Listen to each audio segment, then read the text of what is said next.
Good evening, brothers. How you guys doing? In true stream style, my camera isn't turning on. I literally turned it on 5 minutes before I started the stream as well. It's turning on over there, but it's not turning on in the top right. Give me 1 second.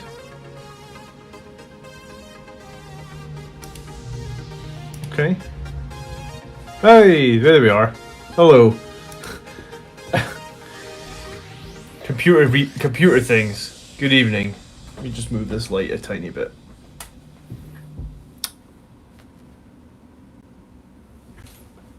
Cool.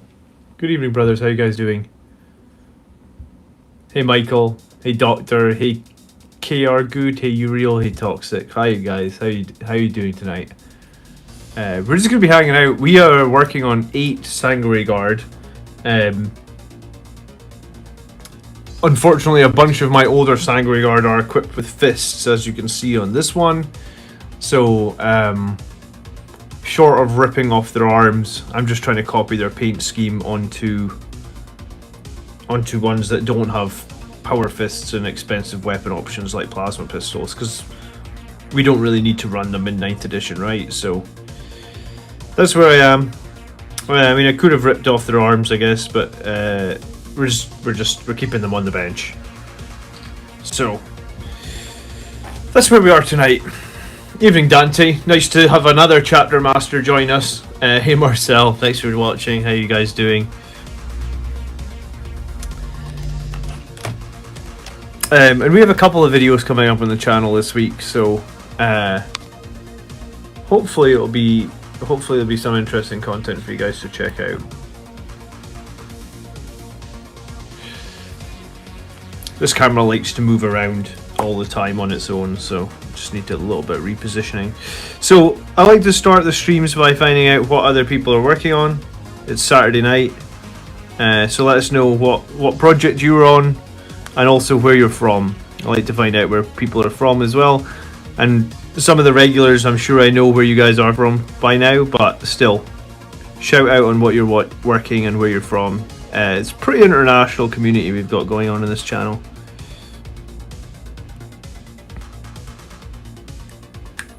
I'm going to quickly clean my glasses as well. I think they're filthy. Smash Captain from Italy. I've just bought Corbulo. Any point fielding him? Oh man, Corbulo is a tough one, right? Like, his aura is so good. I mean, if you put him in a drop pod, yeah, he's fieldable, but like, if he's not in a drop pod, I don't know if you can field him.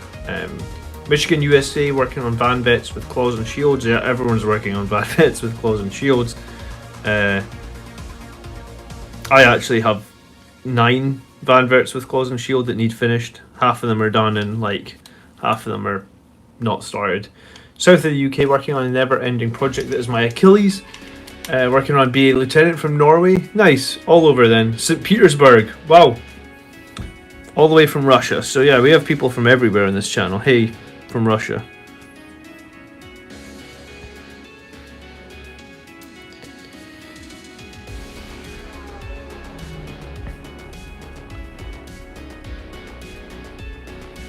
But yeah, I hope you're having a good weekend. I've kind of had a chill day. It's been nice weather here in Scotland for like the first day this year.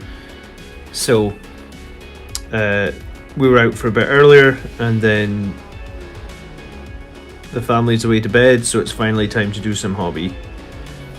I'm going to be starting tonight with Lead Belcher over all the Dawnstone we painted the other night. So we painted a ton of Dawnstone the other night on stream. So where I am now is we're going to put Lead Belcher over the top of all that Dawnstone. I know you can do 2 thin coats of the metallic paint, but I find the metallic paint, I don't know, I use Dawnstone as a base color for a bunch of different colors. I think it's a really nice light grey that like most colors go over the top of really, really well. So Dawnstone's like a go-to paint of mine. So yeah, that's where we're starting. So everywhere that we did paint with Dawnstone the other night, all these joints on their armor, like hilts and bits on their weapons. In this case, round this guy's knee pad. We're just going to be putting lead belcher on all of it. And we've got 8 guys to do, so it's going to take me a while. I guess that's the thing with batch painting, right? And it can be tough to get motivation up sometimes to do batch painting. And the way I do it is just like, just set that time every week that you're going to paint, right? And don't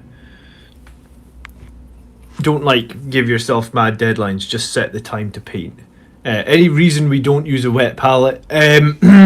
Probably just because I'm not that great a painter. People have told me a bunch of times to get a wet palette, but I think it's kind of, people have told me to get a wet palette since the pandemic started, sort of, and like I know one of my friends that's got one, and I kind of want to try one, but because we've been stuck at painting at home and like not painting, because sometimes I'll paint like with friends and stuff, right? We just hang out and paint, kind of how we do on these hangouts. I've been meaning to try one for a while now, I guess, but yeah, we're not there. So at some point, I'm sure I will move to a wet palette.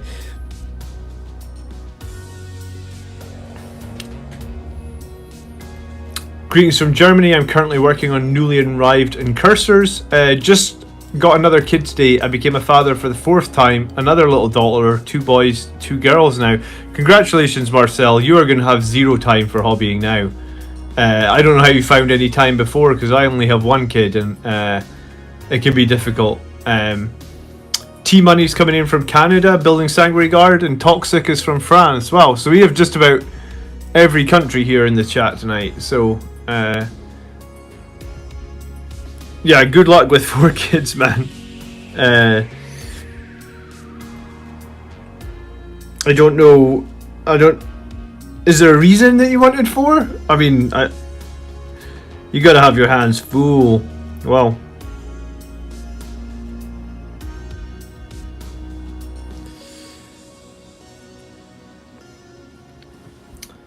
the next project is a Librarian Dread conversion from the Custoles Achilles Dreads. How is yours coming along? So all I've done with mine since the other night, I put a picture in Discord. I sprayed him.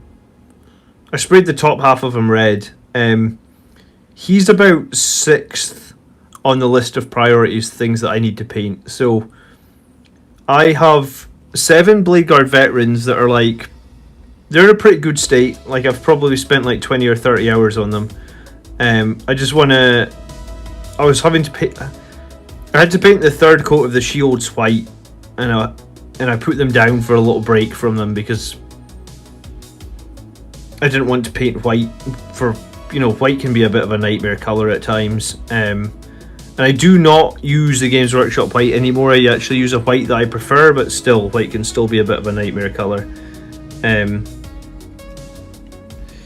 So I've got 7 Blade Guard veterans to finish. I've got these 8 Sanguinary Guard to finish. I've got 5 Vanguard veterans with claws to finish. And if you do that, then all the infantry for my army the next list I'm planning to field will be complete. And then I've got 2 Librarian Dreadnoughts, right? I've got the regular Librarian Dreadnought and I've got this conversion Librarian Dreadnought. And I'm probably going to do both, but I also want to do a Psyker without Terminator armor. So I've got a regular jump pack Librarian to do as well. I converted them up. So I've basically got like a character, 2 Librarian Dreadnoughts, one's the conversion,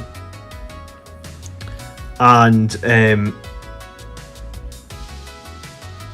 those sort of like 20 odd infantry models to do. And I'm hoping that I can do most of them in the next month or so. And then I'll be feeling very good about my army actually, and I need to, at that point I actually need to put it all together and see how many paint points of painted Blood Angels I have, because I must have a lot at that point.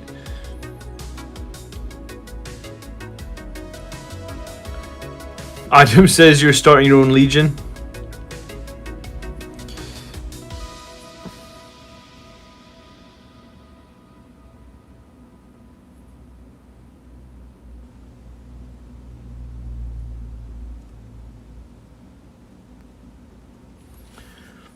Hello, I've been watching your videos and I have a hard decision to choose what to start collecting box to get. The one with the Ball Predator or the Combat Patrol? Don't get the one with the Ball Predator, 100%. Ball Predators are not competitive right now. You probably actually would be best getting the Dark Angels Combat Patrol, right? Because the Dark Angels Combat Patrol has a Redemptor Dreadnought in it. They are very competitive. It has Inceptors in it. They are super competitive. And do you know what? I never actually bought the Dark Angels Combat Patrol. Someone in chat jump on in and tell me what else was in the Dark Angels Combat Patrol. I feel like it was a Redemptor, Inceptors, maybe like Incursors or Infiltrators, or was, yeah, I don't know. But I think Dark Angels Combat Patrol might be the, if you have to get one, that might be the one to get, really. I think it's going to be a slightly better, like, the Blood Angels one had Aggressors in it, and I don't think Aggressors are particularly strong in 9th edition.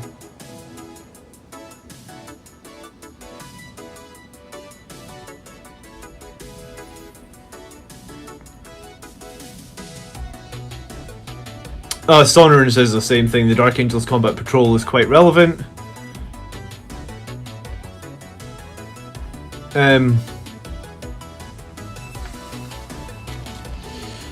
Yeah, I mean, the Redemptor is very good, but the Inceptors are good as well. And I suppose a Ball Predator is fun to paint, but I think if you do buy the Ball Predator one, you'll find quite, like, once you get enough forces, you'll find that you just don't field the Ball Predator. Because I have 2 Ball Predators and I haven't fielded them a single time in 9th edition.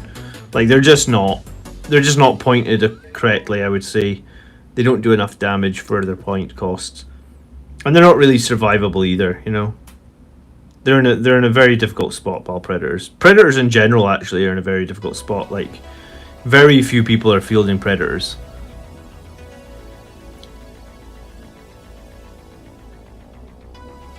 Any advice against Drukhari? Got my ass handed to them today.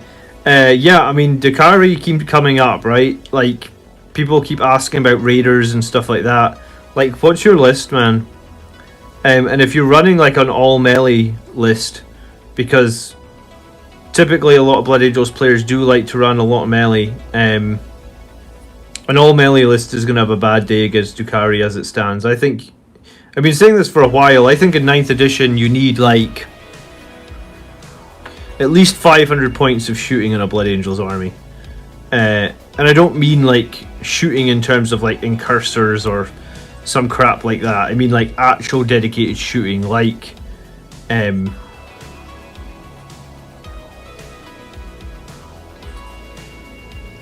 like Redemptor Dreadnoughts, like Attack Bikes and Multi-Meltas, like Inceptors, right? You need ways to open up those transports so that you can get to the squishy innards, basically. If you can't kill those transports with your range shooting, you're going to have a very, very bad day. And 500 points against certain Drukhari lists might not even be enough. But I do think 500 points is a good place to start and aim for. And I've been using that strategy a lot against Death Guard, right? Like, one of the main battles, or one of the hardest matchups I have on my channel typically is against Death Guard.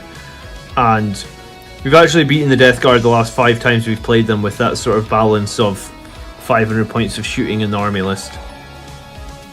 Hey Chris, thanks for subscribing, welcome. Thank you. You are subscriber 5,501. So, the only reason I know that is because right before the stream it popped up that we did 5,500 subscribers. So, you are 5,501, so thank you very much. Appreciate it.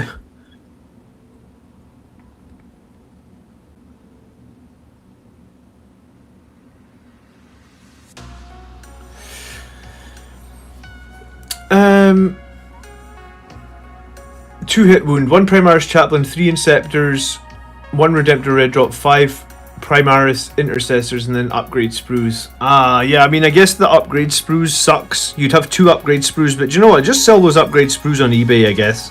Right? And thanks for sharing that 2 hit, 2 wound. Yeah, sell the 2 Dark Angels upgrade sprues on eBay. I bet you could get probably like $5 for each one. That gives you a tenner back anyway. I mean, or you just use them to to buy more buy your own Blood Angels upgrade sprues. But the Blood Angels upgrade sprue isn't that great. You'd be better off like getting a box of Death Company or a box of Sanguinary Guard, because they have a lot of cool add-ons that aren't in the Blood Angels upgrade sprue, I guess. I mean, the Blood Angels upgrade sprue's okay, but like, I prefer the Death Company shoulder pads, and I definitely prefer like the Sanguinary Guard shoulder pads as well, and helmets and stuff.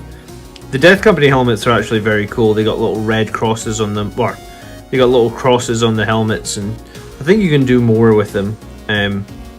It's the Firstborn Death Company I'm talking about here. Sorry, not the Primaris Death Company, because I think the Primaris Death Company has the same issue. You just get an upgrade sprue and it's a bit shit. So yeah, I would say use your money to sell those. Robert says you're getting a new army. Robert, maybe that $700 is maybe that $700 is a Mastodon. You know, we talked about that this week. All the shooting and Dark Eldar. I mean, I get how some people like Eradicators, and some people really like Eradicators with the heavy melter rifles. And I mean, it's really hard to argue with those heavy melter rifles, right? Because the minimum damage 3 at 24 inches is pretty sick. But, I mean, attack bikes fit more, I guess, with the Blood Angels sort of army synergy, right? Like a really fast-moving, mobile, combat-y army. The attack bikes fit really nicely with it. And I guess if you think about it, like if you're using a Chapter Master to get maximum out of the attack bikes, which I tend to do usually, right? So I usually have my Chapter Master throwing like Chapter Master rerolls at the attack bikes. If you're doing that, the 14-inch move on the attack bikes really helps. You know, keep them up with the Chapter Master to keep those rerolls going. Whereas like, it's unlikely your Eradicators would get that, but at the same time, I mean, point for point, Eradicators do some of the highest damage in the game. So,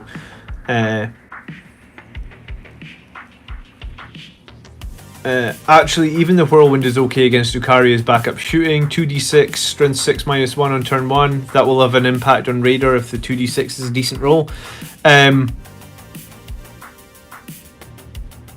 Any Forge World units that should be a have to have. So, if you watched my streams at the late end of last year, I was running a lot of armies with a lot of Forge World stuff in it, and like, I was winning games, but like a lot of people asked me, like, hey, can you run some armies that don't have Forge World units in it? Because like, to some people, they're, you know, it's a step too far. The Forge World stuff is pretty expensive, right? So yeah, since the turn of the year, I guess I've been running lists without Forge World, and you know, we're essentially undefeated, right? Like, we haven't been defeated running the non-Forge World lists. So I guess it begs the question, are there any must-have Forge World units? I guess not, right? If I'm able to go undefeated without using any Forge World stuff. But at the same time, like Leviathan Dreadnoughts, if you don't own a Leviathan Dreadnought, they are very cool. The Blood Angels one is very, very, you know, it looks very cool. It's definitely a monster on the battlefield. I love Leviathan Dreadnoughts, I just can't fit one in my current list because of the CP cost, but Leviathan Dreadnoughts are generally very good. And then I also like some of the super heavy tanks. So I have 2 super heavy tanks, and I fielded them both in 9th edition, and they've both done pretty fine. One of them, again, was in an undefeated list. So, I mean, you could buy a super heavy tank if you wanted as well, but like, if you're new to Forge World and you don't have anything, or you're just getting started in Forge World, I'd say probably the place to start would be the Leviathan Dreadnought. I mean, Relic Contemptor Dreadnoughts are not bad either.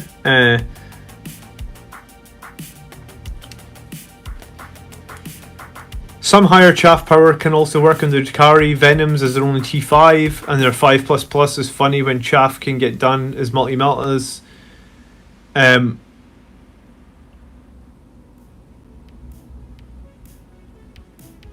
I mean, I guess you're right. You could convert the Dark Angels upgrade sprues into Blood Angels ones, but honestly, myself, I would probably just sell them and get the actual Blood Angel stuff.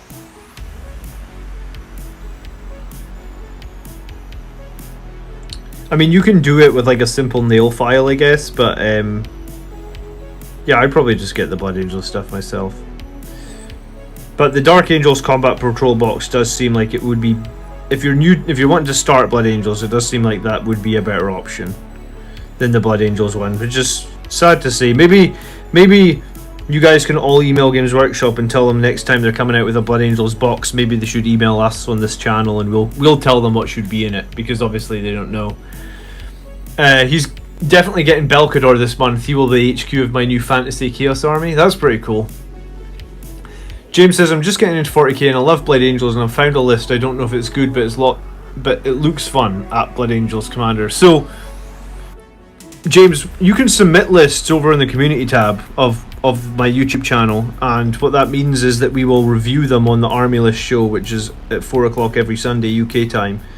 So all you need to do is just get your list together, post it as a comment on the latest community thread. So if you go to like the Blood Angels Commander YouTube channel and click on community, you'll see like I put up like a new community post every week. It's basically like a blog almost, but you can put comments in it. So just post your list in as a comment, and we'll add it to the queue for the Army List show, and happy to run over the list. Alternatively, if you want it looked at quicker and you want less feedback, I guess, or just feedback from maybe not quite so detailed, you can join the Facebook group that we have. Link is in the video description, or you can join us on Discord. Again, link is in video description, and you can post it up in there, because I guess the YouTube chat will only let you post like 200 characters or something, right? So and that'll, we can look at it from there and see how it looks, How about a Thunderhawk? Yeah, I mean, if you've got $700, the only I think the video we did this week talked about the Thunderhawk, and it's just not going to be fieldable because it's too big, I think. I actually don't know if the Thunderhawk comes with any sort of flight stand, or if it's on a base, or if it's just... I imagine it's just not... I imagine it just has no base, right? No flight stand, no base, so it just has to sit as is. Like, I don't know if there would be a flight stand strong enough to hold the weight of it, I guess. Or it would be like a double flight stand. You'd have to make something custom yourself for your Thunderhawk in terms of flight stands.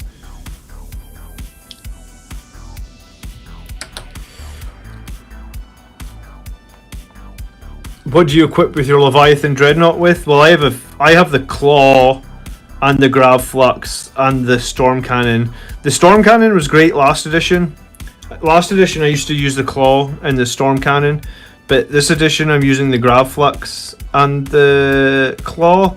But we did some maths on it, and it turns out that the Drill actually outperforms the Claw this edition.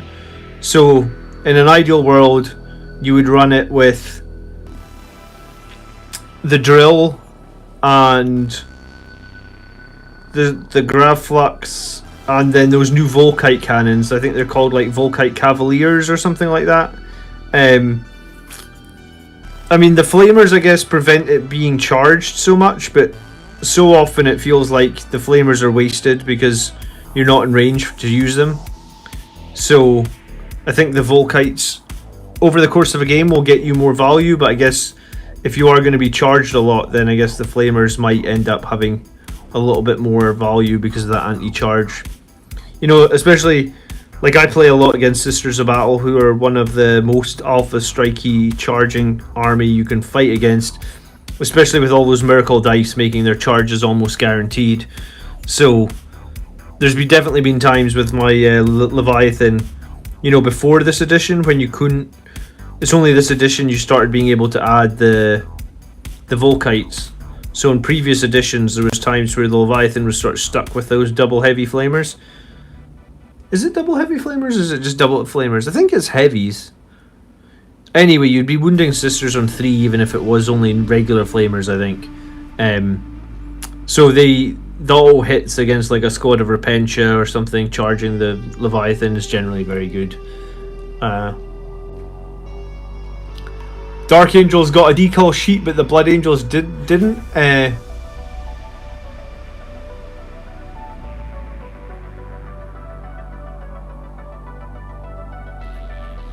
I mean, I guess I don't know why they would do that. There is a bloody, you know, like in the Indomitus box, the Blood Angels transfers that came with the Indomitus box I felt were generally very good, so I don't know why they would not put one in with the Combat Patrol box.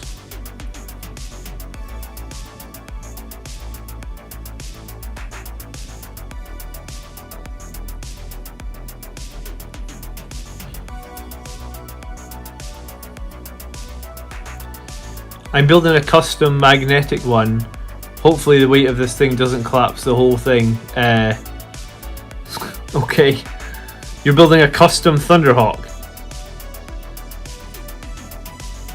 If you are, that's hardcore, brother. Where do you even start to build a custom Thunderhawk?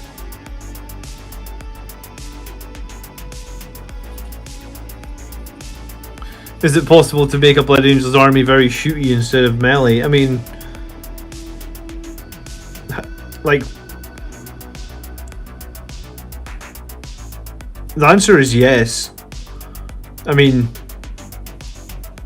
we talked about it already in the stream. You know, Inceptors, Eradicators, Attack Bites, Multi-Meltas, Redemptors, these are all shooting things that are very good for Blood Angels. I mean, I think our strength still comes from the melee, but I think you need the shooting to be able to facilitate your units to get to that stage of the game where the melee begins. So I don't know if I would try and build, like, if someone submits a list to me and it's all shooting, then I'll score it down for having too much shooting, right? Like, I think there is a point where, like, if you want to be all shooting, then there is a point where we'll fall off compared to some of the other chapters that are actually all about shooting, right? So while I recommend a good amount of shooting, like, I think, well, do you know what? I ran a list that had like 800 points of shooting in it with that super heavy tank, and I felt that was too much. Or I felt that was right on the border of being too much, you know? So something like that, like 800 points is maybe okay. If you want to go much more than that, like, you will just be a bit weaker because we aren't the best chapter at shooting. We can shoot decent, but we're not dedicated to it. Let me check, James.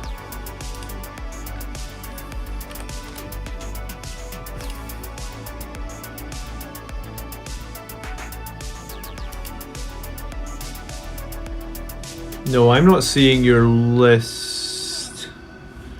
I put the list, did you...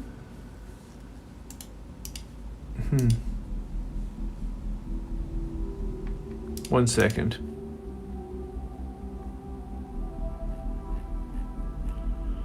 Did you put in a reply to somebody else? Maybe I'll just put this in here, and if you can post it as a new comment in for here, James, I'll pick it up. Have you seen the thing with some vehicles being able to be charged with 8 inches from deep strike as you measure to the hull? Good example is Raiders. Yeah, I mean, I have seen that. Allspec Tactics just picked up on it the other day, right? And we were talking about it a little bit in Discord earlier tonight. I don't remember if we finished our conversation in Discord, but like, I was asking the guys in Discord who were chatting about it, I was like, so does that mean we need to roll a 7 on the charge? Like, if we want to charge a Drukhari Raider, for example. And it's a funny one, right? Like, rules as written versus rules as intended. I mean, rules as written makes it sound like you can now, any vehicle that is off the ground, you can charge it potentially less if you measure from the hull.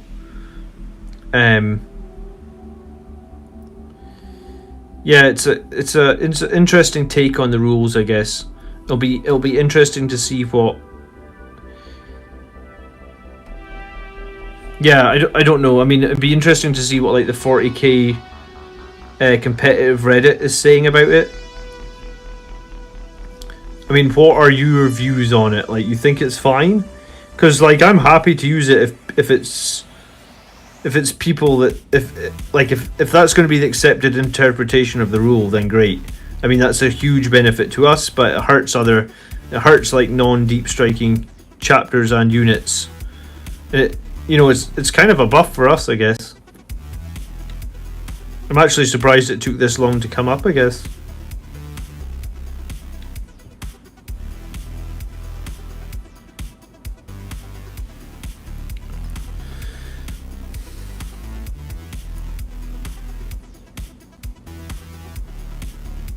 Yeah, so the FAQ showed the same thing. Well, I mean, I have seen that FAQ, and I did know about the rule for like large landing on taller buildings. So I don't. Yeah, we would need a roll of a 7. Like, it would be an 8-inch charge we'd need to make, basically. But I mean, like, do they really want you doing Pythagoras during a game? Like, they're trying to make the rules more seamless and more easy to understand. That seems like, because it's like, oh, I'm 8.1 inches away, so that,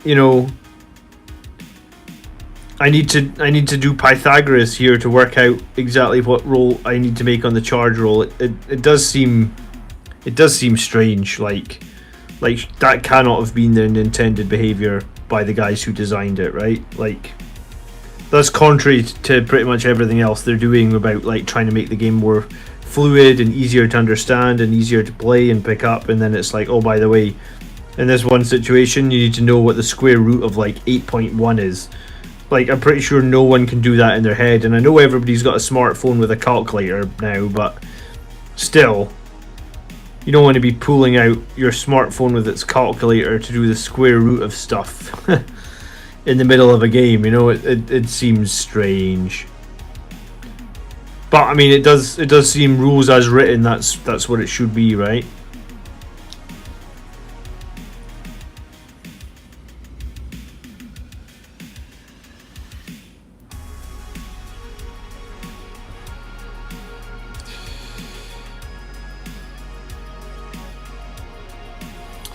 So you would measure from the hull, and then you would measure on the floor, as long as it's not taller than 5. And what are you looking for, right? Like, let's say I measure it from the hull, and I put my guys 9 inches away, and then along the floor, that's like 8.4 or something. So yeah, I suppose there is no math, right? It's just at that point you would be within the.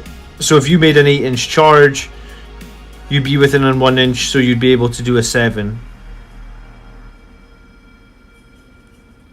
Yeah, I mean, it seems valid. It just seems so strange that that's what's coming out of it in terms of interpretation. And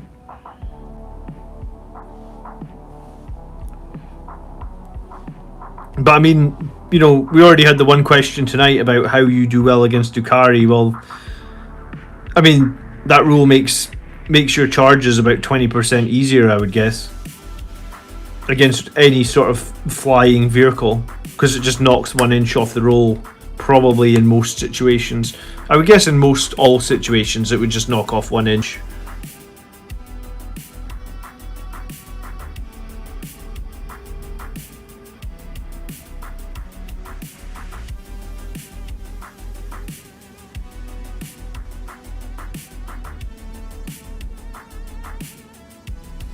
But yeah, I'm gonna, it keeps coming up. I've had to cancel live games on my channel for a few weeks because of like COVID. Just the numbers in this area have like jumped up, and it's not really safe to be playing, I guess. So whenever we get back to playing, I will try and get a game against like a competitive Drukhari list, and I'll be using the same list that I'm building at the moment, which is like it's a variant of the list that just went 11 games with 0 losses. So I think it's going to be a little stronger than that list. That's the hope anyway. We're going to lose the Death Company captain. We're going to pick up a Librarian Dreadnought. So the plan is to have a slightly stronger list that's going to do, it's essentially going to be my tournament list, I guess, for late 2021 or maybe 2022, depends on when we actually get to go to a tournament, because I don't think I'm going to bother going to a tournament if we have to wear masks and all that nonsense. I just can't be bothered with it. So I'll be working on getting my tournament list ready, and we'll take it hopefully against like a really strong Dakari list and see how we get on. That's my plan for when the live games get back going again.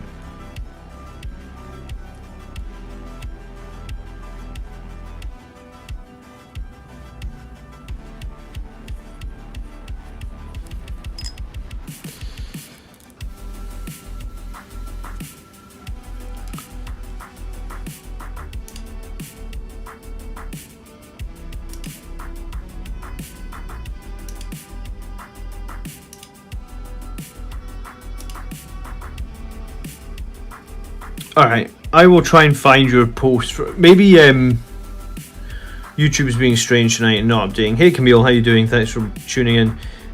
So I'll try and find your list, James. I don't know why YouTube is not...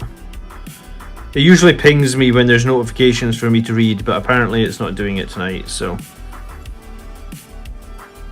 YouTube has been being funny for a few days, so something will be up. I think it's just been lagging, or... The back end has been lagging anyway, but it seems to happen every few weeks or something, I guess. I guess just YouTube is it's a big thing now, I guess. Loads and loads and loads of millions of minutes of video must get uploaded every minute, so I guess sometimes they just have problems.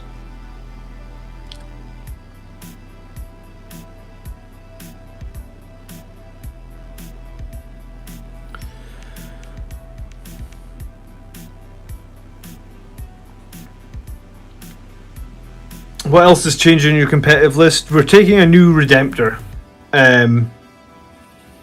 So one of my Redemptors has the Flamer on it, and we're dropping that for another Redemptor with the heaviest...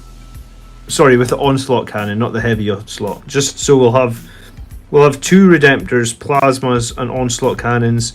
We might try and put Rocket Pods on them as well, because if we're going to drop one Blade Guard Veteran...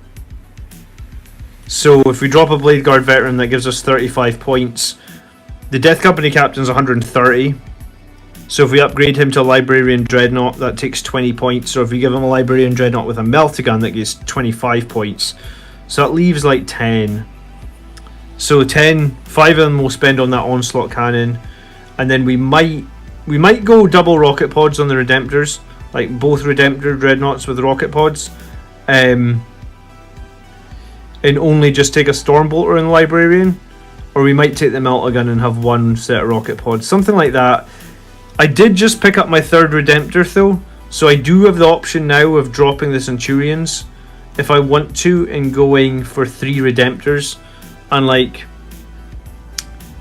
I do find a lot of value in the Redemptors, but I do get good synergy with the Centurions and the Sanguinary Priests, so I think I'm going to start by trying just switching out the Librarian Dreadnought, really. That'll be the main switch. And then let's see how that goes. If that's not performing, then we'll think about switching out the Centurions maybe for that third Redemptor. So it'll basically be 3 Redemptors, attack bites with multi-meltas times 3, and then the Whirlwind will be like sort of my shooting contingent / range support.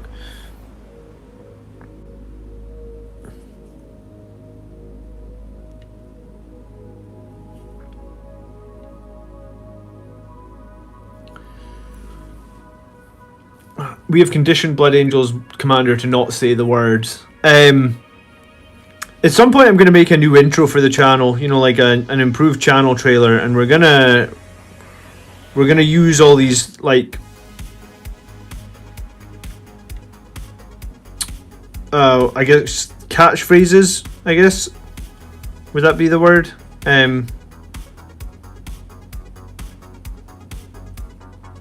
We'll use all the catchphrases in the new channel intro to make you guys happy.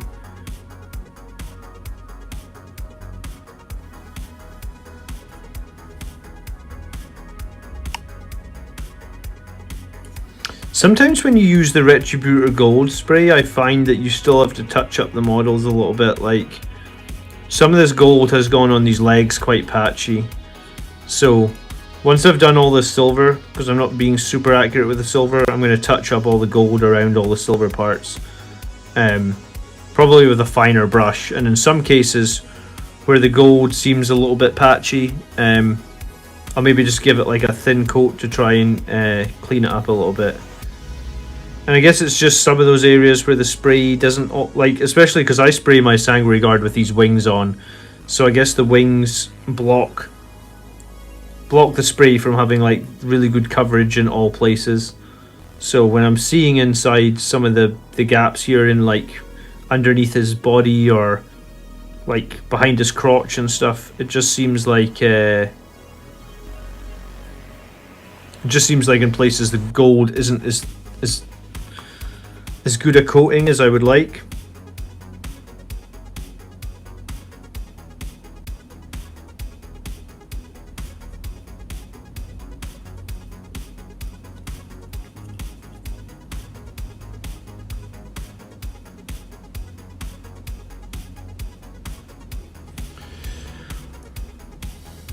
I was looking at the Librarian Dread or the Death Company Captain to deal with my buddies Plague Burst Crawlers. I mean, the Death Company Captain, the one that I'm running with the Teeth of Terra, isn't good against Death Guard, right? Because, like, the Teeth of Terra essentially takes that 50% damage nerf. So, one of the I guess it's a small reason, but yeah, I mean, I think the Librarian Dreadnought is better than the Death Company Captain against Death Guard.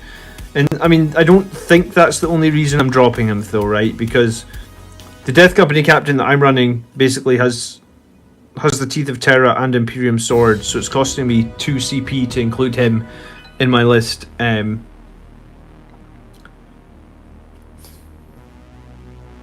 Michael Stockwell, great stream timing. I'm painting my Vanguard vets. Hey, Michael, thank you so much for the $4.99. Appreciate it, brother. I need to get back to painting my Vanguard veterans with lightning claws and storms and shields as well. I have 9 of them, on top of 11 Vanguard veterans that I just finished like 2 months ago or something now. So I need to. There's some of the units. I actually ripped some of the arms off with chain swords to put more to put more storms. What is it? Lightning claws on. Lightning claws on Vanguard veterans are just so good right now. I never actually realised this with that Flesh Tearer. With that Flesh Tearer Warlord trait, you can make your Lightning Claws 2 damage on rolls of 6s. I was like, oh my god, Lightning Claw Vanguard Veterans in a drop pod with Seth. That would be so good. But yeah, back on the Death Company Captain. The Death Company Captain cost me 2 CP to include him, right? Because I'm running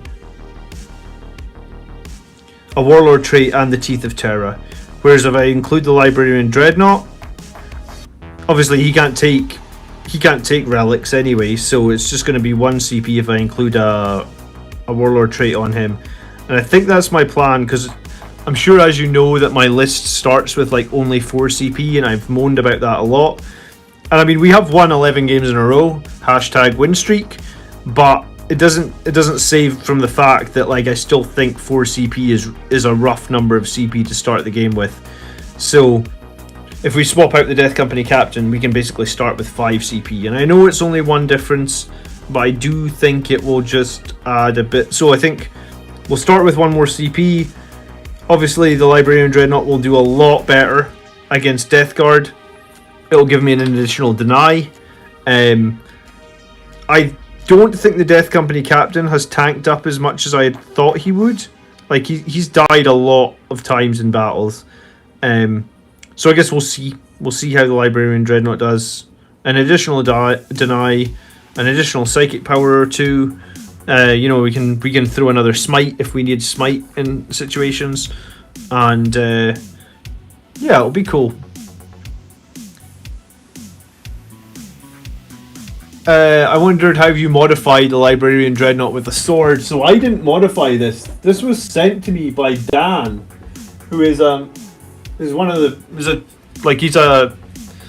he's just a subscriber of the channel, and he said that he'd been working on this conversion and he ran out of time, so he just sent it to me because he said it didn't think that he would have the time to give it the justice it required.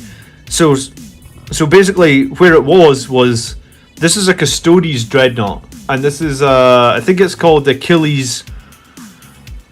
Yeah, I think it's the Achilles that comes with these arms, but I was speaking to Tony in chat earlier, and he was actually saying, what about buying a Blood Angels Contemptor Dreadnought chassis and then using the arms from the Achilles to get this big massive spear? And I was like, wow, that could be actually a very cool conversion. So use the Blood Angels Contemptor chassis, but I guess Dan made these this cape, and then Dan just had his arm on here, so I actually cut his hand off. I used some green stuff under here to fill in this hole.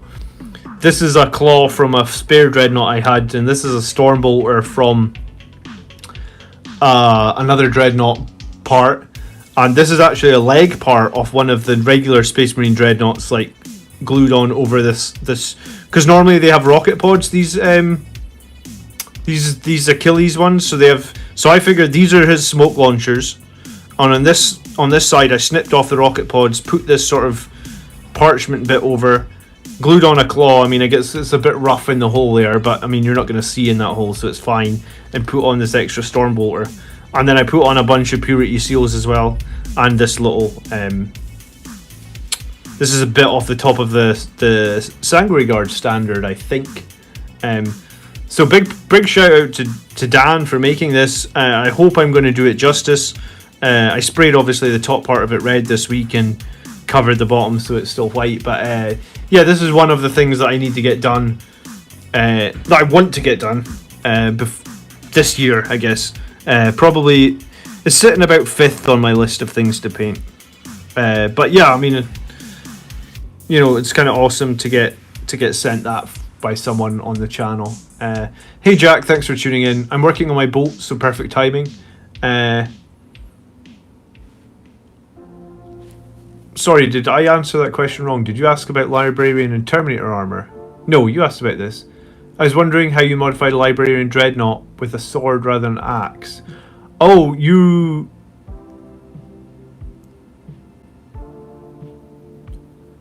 The Librarian Terminator armor. Oh, right, okay. Yeah, I modified mine. You know the Blood Angels one, right?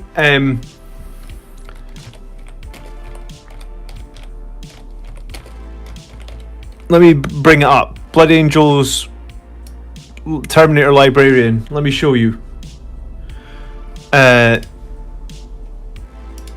This one, right? By game, like, this is an actual Games Workshop sculpt. This.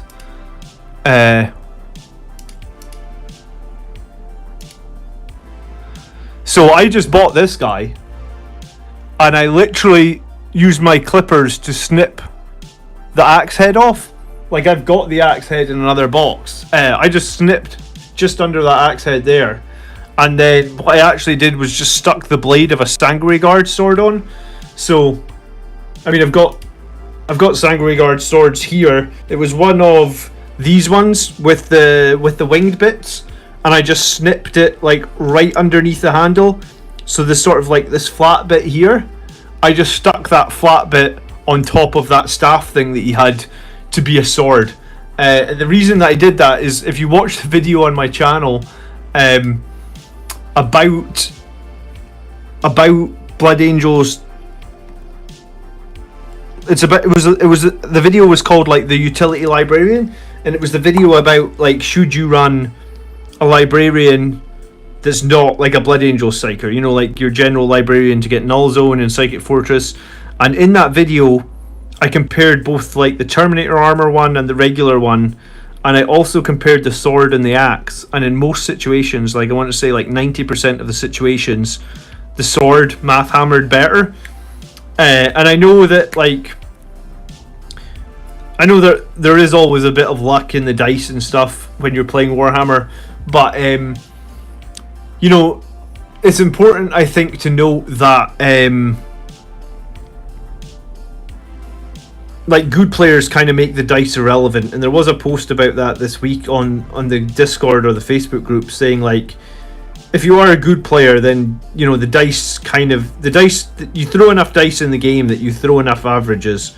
So you know, the sword math hammered better. I mean, this was probably before that video was probably made before Death Guard got their rules changed, and like everything in the Death Guard army is toughness 5 now, it seems like. So against Death Guard, then the axe might be fine and viable, but when when I made that video, I guess I made that video right around the time I was making my guy, and when the sword came out better in almost every situation, I was like, screw this.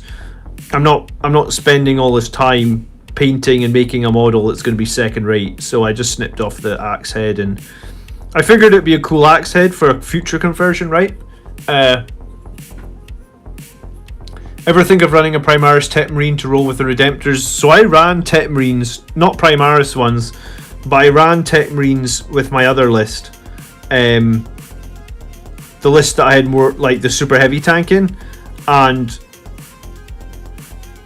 I think Tet Marines are fine. However, in my new list, I have a very much like I'm trying to use the strongest Blood Angels HQ choices, which I believe right now are the Chapter Master on the bike, super strong. I'd actually say he's our number one pick. Sanguinary Priest as a selfless healer, I'd probably say he's like the number 2 pick, and then Utility Librarian, probably the number 3 pick. And I guess I tried the Death Company Captain, and I really wanted him to work because I like Death Company models in general. I thought the Death Company Captain with those Death Visions was going to be pretty cool, and like he wasn't bad, but I have fielded a Librarian Dreadnought a lot at the beginning of 9th edition, and I do just think that, I guess we'll see in my new list, but I do think we're going to get more value out of the Librarian Dreadnought than the Death Company. So at the moment I can't choose between the two of them, but I think that in a month or two, once we're playing again, I think you're going to find that the Librarian Dreadnought is the number 4 pick. So yeah, I mean, a Tet Marine's not bad, but for me, I'd rather run those four other picks. I mean, the great thing about Redemptors is that they're core, so like you don't need to have that Tet Marine. If you're going to run Leviathan Dreadnoughts, then maybe you want a Tet Marine, because obviously you can't give Leviathans reroll 1s, you can't give them Chapter Master rerolls, so they actually are going to suffer a little bit if you don't have any way to give them that 2+, which you're only going to be able to really get reliably from the Tet Marine, right?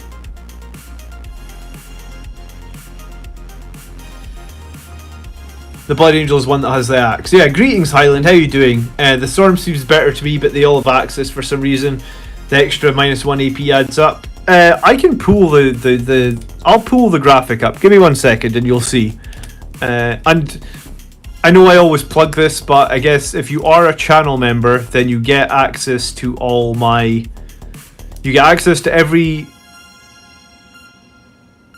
bit of Math Hammer I do. You will have access to the spreadsheets that come with them, I guess. Because, like, I make spreadsheets and I make slideshows for all my videos, right? You get access to some other stuff as well. But, let me find the video. Librarian. I feel like I did it a while ago. Here it is. Alright. So, Librarian. Where's Math Hammer damage? Alright, cool. So we have a Librarian. If we use this column against this column, this is Librarian with swords. This is the Librarian with the axe. Is this right? No, this is the Librarian with the sword. Sorry, and this is the Librarian with the axe. So against like infantry, the sword will do 4.6 damage. The axe will do 3.7. Against characters, they'll both do 2.7. Against infantry that's toughness 5, I guess they both do 2.7 as well. Against monsters, the sword edges it because of the minus AP, I guess. And then against armor, again, the sword edges it because of the minus AP. So literally... and then we also compare it with quickening, right? So if you cast quickening on this character as well. So if you did quickening, the sword is more damage against infantry, same damage against characters, same damage against toughness 5 infantry, same damage against monsters, and then more damage against armor. So it's minor, like it's pretty minor, the advantage that the sword gets. But yeah, it was enough for me when I was making the model that I was like, screw it, I'm gonna rip the sword off. And that slide, that was kind of older now. I I think that one looks like it was made like early February, so some rules might have changed since then, and you know, Death Guard are obviously a bit different since then. But at the time when I was making that character, it was like, okay, the sword is definitely going to be the way forward. If it performs better in 2 situations and the same in the other 3. I was like, I just got to have the sword. It's the same points, right?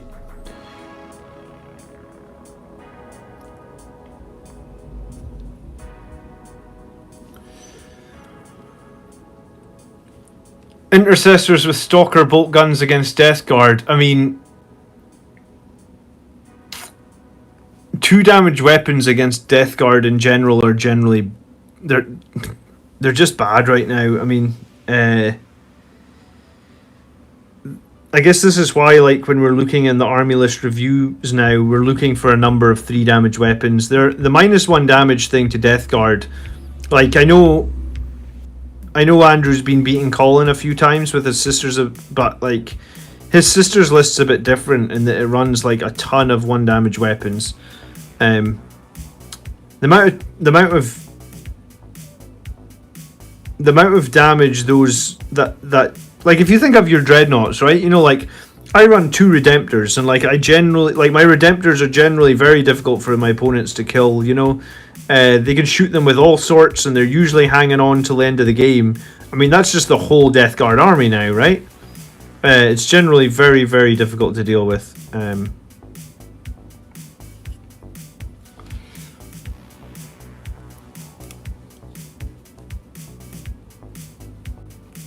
No, I mean, lightning claws are actually, like, I think in the video where we did Sanguinary Guard, we looked at, like, Sanguinary Guard against Death Guard are actually kind of poor.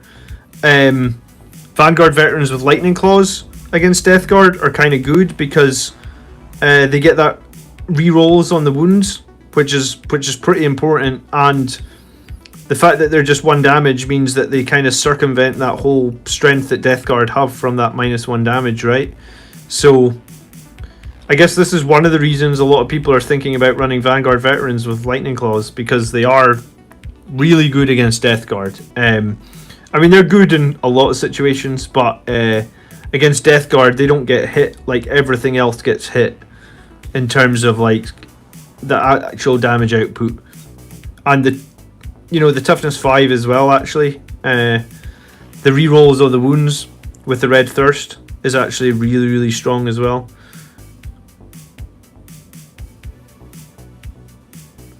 Like, I guess if you charge Death Guard with lightning claws and their toughness 5, you still wound 75% of the time, right? Because you wound on 4s, and then you get to reroll everything. So you would wound.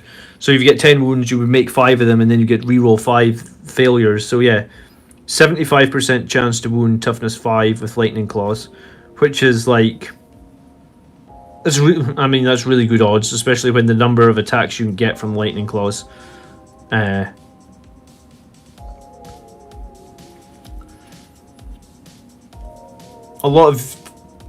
Pretty much everything in the Death Guard army gets 1 less damage, except maybe like Poxwalkers now. So I love running Death Company Marines. If I'm to run a Death Company Captain, is it best to run them as a big blob together and charge the same things, or let them split up and deal with targets individually? I mean, it's best to daisy chain 1 model within 6 inches of the captain, right? So that the whole squad can reroll their 1s.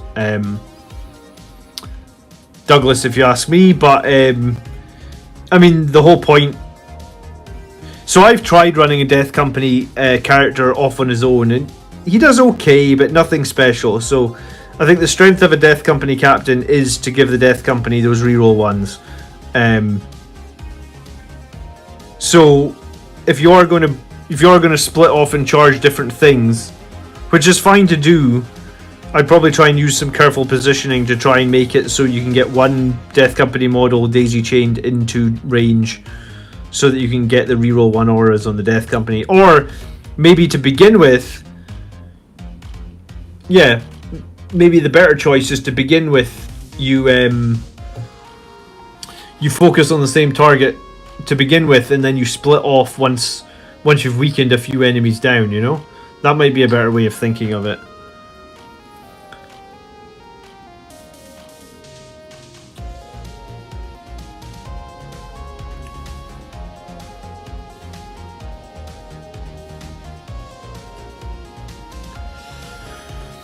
Is the Land Raider Redeemer any good anymore? I mean,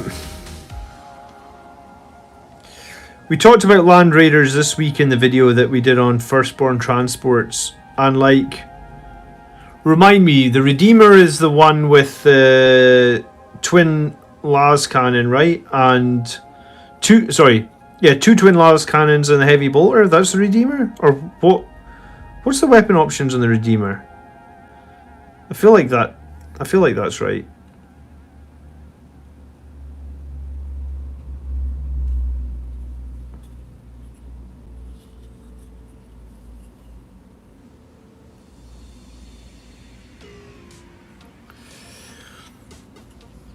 Do you tend to charge with the captain first to draw any potential Overwatch, or it does not matter? I mean, Overwatch does matter against certain armies, and I guess you kind of have to make a call. I mean, I run my Death Company captain with a Storm Shield, so I mean that can help dissuade some Overwatch, and also I suppose that's another reason that the Lightning Claws Vanguard veterans are very good, right? Because like, that invulnerable save on the charge is pretty useful against Overwatch as well. But yeah, I mean, you have to. I guess in every game, you have to assess the situation, Douglas. You know, like if they have a ton of stuff that can do a lot of damage against your Death Company, then sure, you charge with the captain first. So maybe they Overwatch and kill your captain, but the whole Death Company still get in. And I mean, that is a valid strategy. I have in some previous games actually charged things with like my Sanguinary Priest, saying to like the enemy, right, you can kill my priest if you spend your CPU on the Overwatch, but what it means is that all my other units will make in the charge and we will kill you, you know? So it's like, you can like bait the enemy, or you can do things that make it difficult for them to get an effective Overwatch. Really just depends, I guess.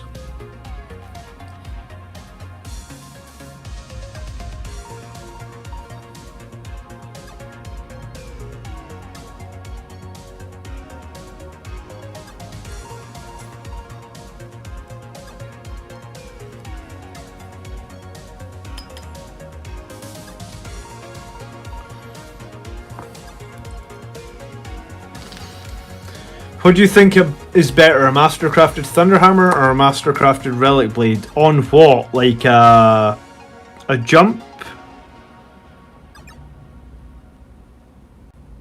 On a jump captain, or like a Vanguard veteran captain, Marcus? If I like to have more vehicles and shooting, is maybe Blood Angels the wrong chapter? Like, if you want a full shooting army, then yeah, I guess Blood Angels is maybe the wrong chapter for you. But I think Blood Angels are a really good army to make army lists with, right? Because we can do a bit of everything. And the game always seems to wither down, and when the game withers down and there's less units on the board, every unit of ours, even friggin' scouts with their combat knives, will kill enemy units in close combat in turns 3, 4, and 5, because we basically get 2 extra attacks on every model when we charge in turns 3, 4, and 5, and we get that extra AP from the assault doctrine. And yeah, I mean, it just all adds up, you know. It's like, so you get a scout with a combat knife getting like what, 5 attacks or something, you know. I think we're really awesome once it gets to turn 3, and I think our shooting isn't bad at all. But like, I guess if you want to take a full chapter of shooting, like Centurion Devastators and all that sort of stuff, you will get more value out of some of the other chapters for sure than Blood Angels, I'm guessing.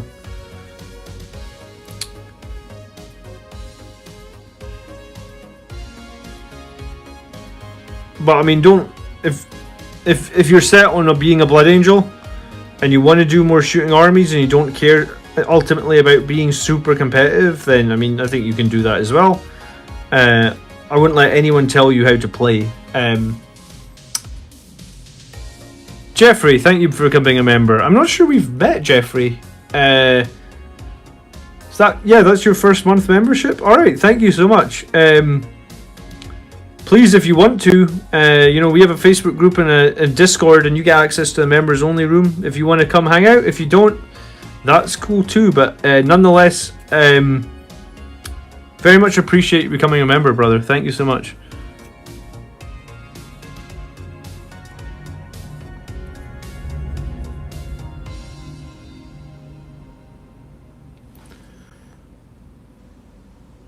Hey Mark, good evening. I was cleaning the house for company next weekend. Oh, nice. So you can finally have visitors again. I'm a little bit apprehensive about all the restrictions easing for COVID, but I guess it is nice to at least think that normal life isn't too far away again.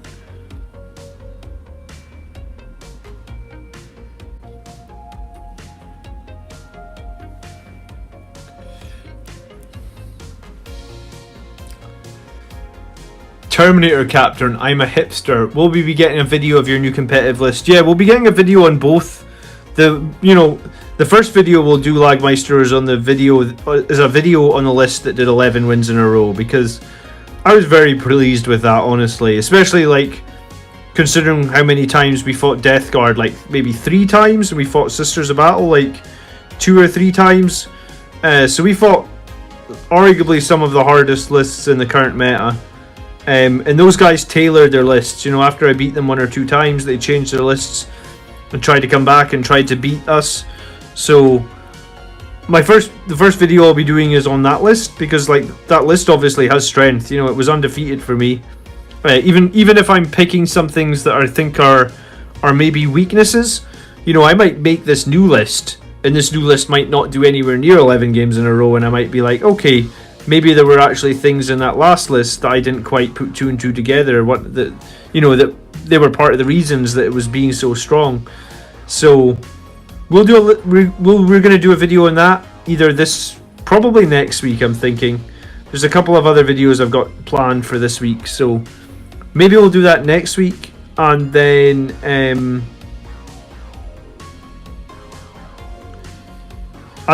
once we've. I don't know if you were here earlier, but I'm saying we won't be able to play any games for a few weeks because of COVID in this area that I live in. But once we're back playing again, I 100% will be planning to do a video on the new list as well, for sure.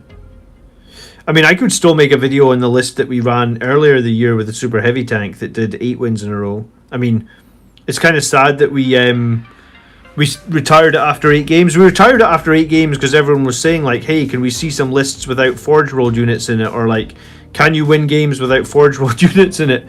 And we did even better without the Forge World stuff. But I kind of would like to go back to that list at some point with its 8 games in a row and put it up to 10 as well. Because I feel like that super heavy tank list can win 10 games in a row. It was a fun list. The super heavy tank just deletes things every turn. It's so fun. The volcano cannon, Bazinga becoming a member as well. Wow. Thank you. 2 sets of hurricane bolters, twin linked assault cannon, multi-melta, 2 flamestorm cannons, and fragstorm launchers. 2 sets of hurricane bolters. You're talking about the Crusader then, Binga. That's not a Redemptor, is it? The Crusader is the one that's got the 2 hurricane bolters.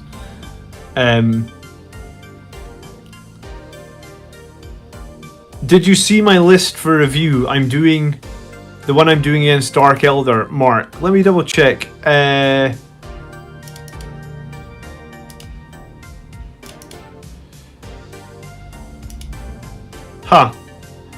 Is this? Yeah, you've got a list coming up for tomorrow's army show, right, Mark? And it's 1998 points. Does that ring a bell? 6 CP. It looks to be it's a battalion. Is that right? I'll go for Blood Angels. Gonna buy the combat patrol box tomorrow and start off in the week. Plus Blood Angels could combat patrol for getting the impulsor. Alright, yeah, I hadn't actually looked at it much yet, Mark. I tend to just look at the lists just before the streams. An hour before the streams on the Sundays. You know, like I'm sure, like you guys, you spend a lot of time doing family stuff at the weekend, so that's kind of where I am. But yeah, I'm looking forward to reviewing it tomorrow. Is there a question that you had on it? Sorry. But yeah, no. Well, welcome to the chapter, Bazinga. I'm super glad that you chose to stay here even after your 100 questions. So, yeah, good to have you. And sorry, someone asked about the music that I'm playing during the streams. I don't remember who it was, and I don't want to try and scroll back chat. So ask the question again about the music. And if you want like the name of the albums on Spotify, I can hook you up with that for sure.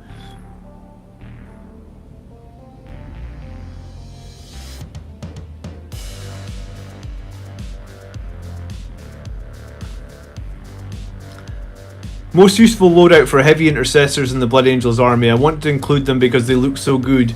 They do look good. Mine is always bigger, and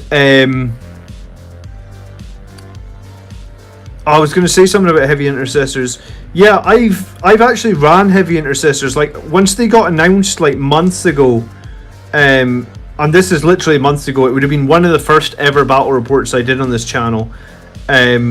I ran them like 7 of them in a game against Death Guard, or I think it was actually 8 of them, and I just proxied them using like old 2nd edition Terminator models because they are on the same size bases, and I ran them with the Executioner heavy bolt rifles, and I thought there was some pretty good value in that. 42-inch range, strength 5 minus 2 damage. So like I've made 5 Executioners myself actually, and if I was going to run them, that's how I would run. Or sorry, I've made 5 heavy intercessors myself, and they have Executioners, and if I was going to be running them, that would be how I was running them. Now, this came up maybe like last week, and I actually think it's super interesting, but I don't know anyone that has done it yet, and maybe no one's done it, but so one of your models in the heavy intercessor squad can take a special weapon, right? And you can put that on like your heavy intercessor sergeant. So your heavy intercessor sergeant can basically take, I can't remember the name of it, but it's the variant of that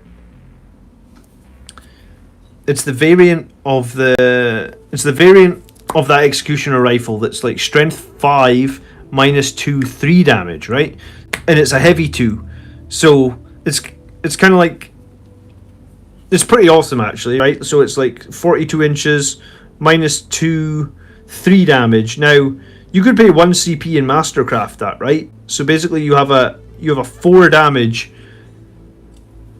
using Angel's Ascendant, I think is the name of the stratagem. So you could have like your heavy intercessor sergeant with a 4 damage, 42-inch range, minus 2 shots each. So basically you would get 10 shots throughout the course of the game, assuming he survives. So your heavy intercessor sergeant could do 40 damage. It's pretty interesting. You know, like when you start losing models from the squad, you would obviously leave that sergeant there, and he's just popping off these like high power, whatever you call them, heavy bolt rifle Executioner variants every turn. I thought it sounded cool. So I like the heavy intercessors. I don't have enough points to fit them into my current list, but like I've run them, like I said, I proxied them once before, and I thought they were pretty interesting, especially like if you talk about Auspex scan, right? So if the enemy drops something down and you Auspex scan them, like I thought the heavy intercessors would be super strong for that as well. So yeah, I like them. I just don't have the points to fit them in right now, and I think my preferred option is the Executioners, because I feel like you do need something to sit in the backfield and hold objectives, right? And like you can do that with a Whirlwind. I obviously show that in my live games that I do that a lot with a Whirlwind. But you could do, some maps have 2 backfield objectives, right? So you could do it with the heavy intercessors for the others for sure, I feel like. That's my opinion on the heavy intercessors, and I kind of like them. What would make it worth to use a chaplain in a Blood Angels army? I've been going back and forth, but I can't seem to part with it.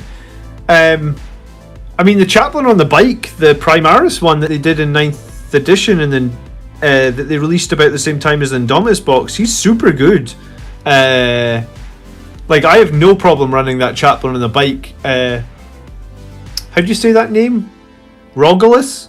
Hopefully I'm saying that right. Rogulus, I think the chaplain on the bike is great. I think a regular chaplain is okay as well, but like, I just really like my characters with high toughness and wounds. And that chaplain on the bike is like 115 points, and he's like toughness 7. Sorry, he's toughness 5 with 7 wounds. That's the one. I think he can also take the Benediction of Fury, which can give him a way to like reliably have a 4 damage weapon with 6s doing mortal wounds too.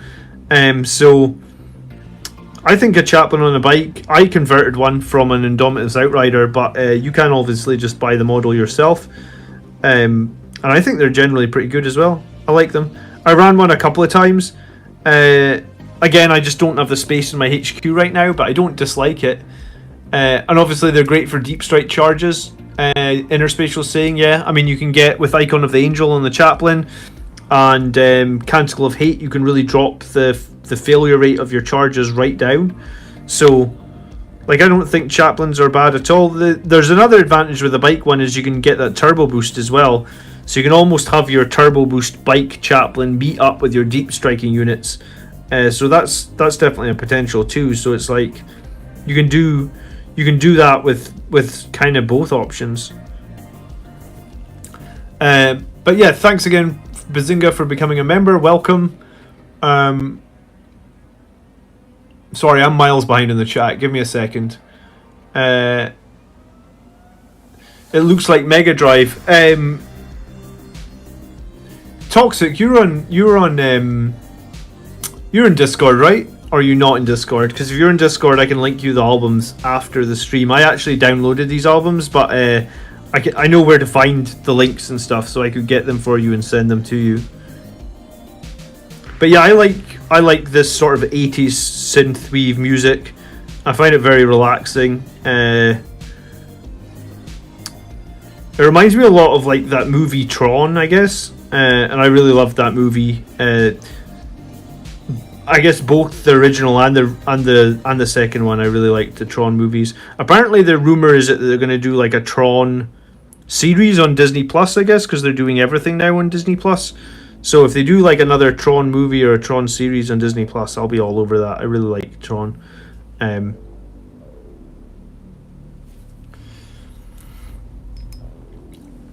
Thanks for the tip. I will use executioner rifles for them. Seems like a good way to utilize them so they can stand back and snipe. Yeah, I mean, another option I thought with that mine is always bigger is you could always put quake bolts. Again, you could, you know, like we talk about upgrading the sergeant, you could put quake bolts onto one of the models. So whichever unit your executioners hit, you would get +1.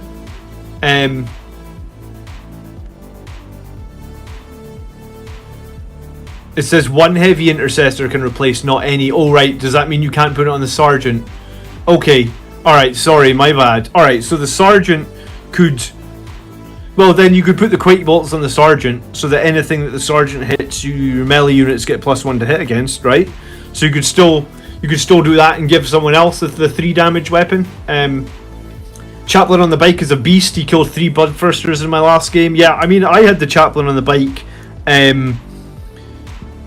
We ended up using Null Zone against like a squad of Death Shroud Terminators, and my chaplain on the bike just ate them alive. Like, it was crazy how many he killed. I think he killed like 3 or 4 Death Shroud in a single turn, and they're like 65 points a model or something, Death Shroud. I don't remember, but someone in the chat can confirm Death Shroud Terminators are not cheap. So killing like even killing 2 or 3 of them for 1 unit is pretty good, and I think he killed 4 in a single turn with Null Zone. He just absolutely wrecked them. This music is my vibe. Well, cool. Please hit me up in Discord after, guys, and I will I'll share you these albums, because these are actually royalty free albums, so you can, you know, if you were ever going to make your own content, you could use the music for it, or you could just download it and listen to it on your devices when you're, you know, like I use it when I'm working. I kind of find it puts me in sort of like that Zen zone. Like, I always find that, like, when I'm painting these, time goes past so quickly, like, I kind of lose track of time. I'm just going to quickly tidy up some of this gold on a couple of these models, because I'm really unhappy with it. And this is why I'm the slowest painter ever, because probably I should just do all the tidy up at the end, but I'm not. I guess a couple of these models, the spray, like I said, like, it's hard to spray Sangreguard once the wings are on. The paint doesn't always get, like, the spray paint doesn't always make the full coverage, I guess, that you want, because it hits the wings and stuff.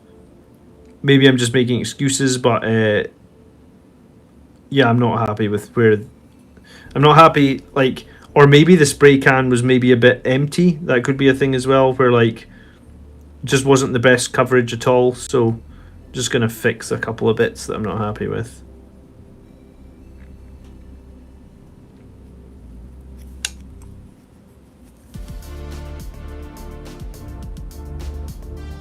But this is definitely Saturday night chill music, right? One of these Saturday nights is I'm going to crack open a bottle of whiskey when we're doing the stream. I wonder if my birthday is a Saturday this year. Let me check. No. My birthday is a Thursday though, and we normally do Hobby Hangout on a Thursday. So maybe on my birthday we'll book the day off work the day after, and we'll do Hobby Hangout with drinking.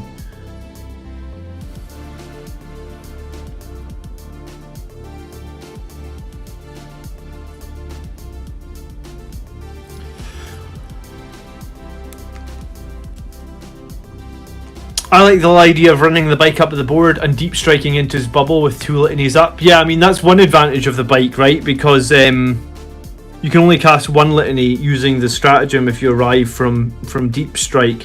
Here's a question, right? And, like, I've debated this a couple of times with my friends about the bike captain, or sorry, the bike chaplain.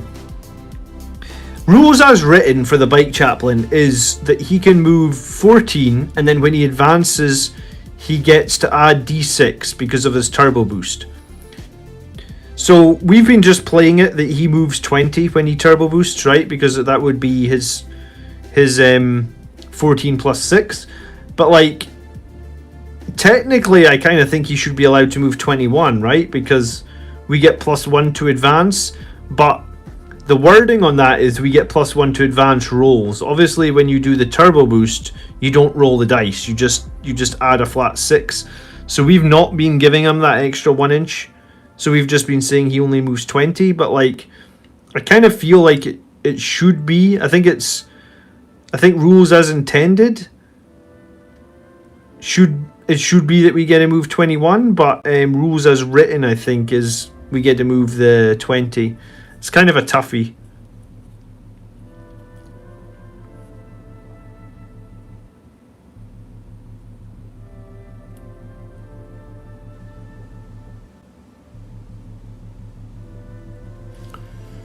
Death Strider 50 points per model. Okay, thank you. Hey everyone, good evening Dolph, how you doing?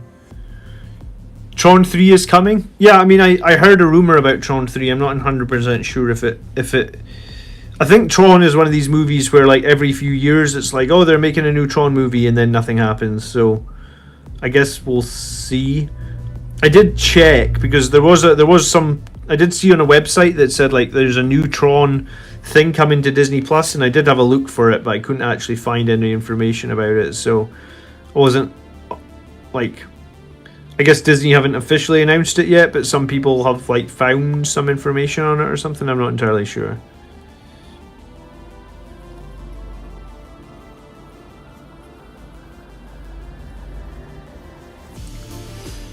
I paint my models with Tron effect because I'm so bad at highlighting. I do extreme highlighting to get a Tron effect. I like that, Adam.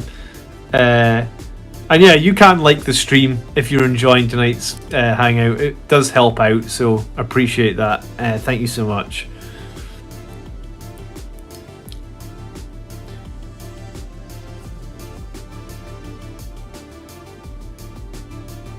The turbo says do not roll the dice, so I don't think you get away with the 21. Yeah, I mean that's kind of how we've been playing it with the 20. But I do feel like I do feel like we should get the 21, but, like, it's a bit annoying. It doesn't make too much difference. I still think the 20-inch spike advance is really strong, right? You can usually get him wherever you need him to be with that. And you can usually get him to catch up with other units or deep strikers or anything, really. Justin, thank you so much. Congratulations on graduating. And yeah, it's been rough this year. There's not been nearly as many games as there should have been, right? Not just for me, but for everybody. I mean, we were a little bit lucky in that, like, Scotland didn't get hit too bad with coronavirus, but still, I mean, we're kind of in the midst of another local lockdown at the moment anyway, so yeah, like I'm not able to play any games for a little while.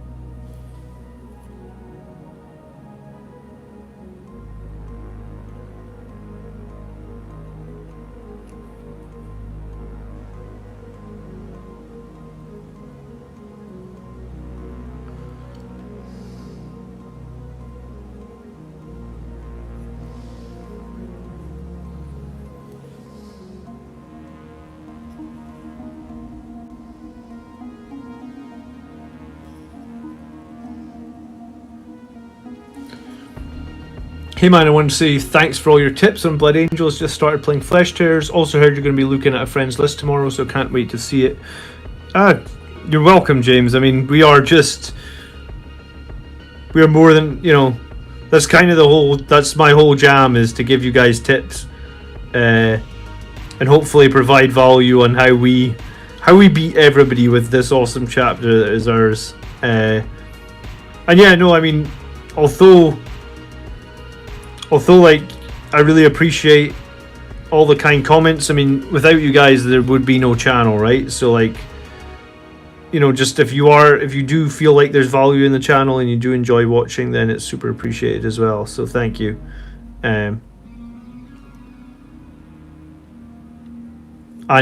when we do get back to live games, which is hopefully not going to be too long at all, in the very near future, we're going to have a new camera as well for the live broadcasts. So hoping that is going to sort of elevate the live broadcast to the next level in terms of quality. I've been saving for it for a little while now, pretty much saving all the money that we make on the channel. So cameras aren't cheap, but this camera should kick ass. So hopefully that'll be, by the time we get back to the tabletop, that should be, I reckon that we're either going to buy it this month or next month. There's a bit of a shortage globally on tech stuff. We were talking about it the other night. I guess like some sort of microprocessors or something are very difficult to get a hold of at the moment. So there is some sort of global tech shortage, but hopefully it won't take too long to get this new camera.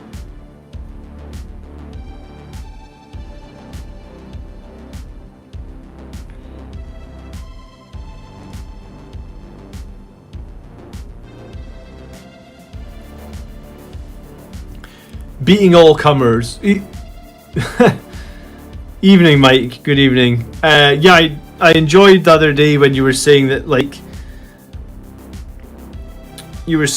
Blood Angels no longer have army lists called ABC. They have army lists called BAC. That's a very kind tribute, man. Thank you. I think it was you in Highland that were saying that. I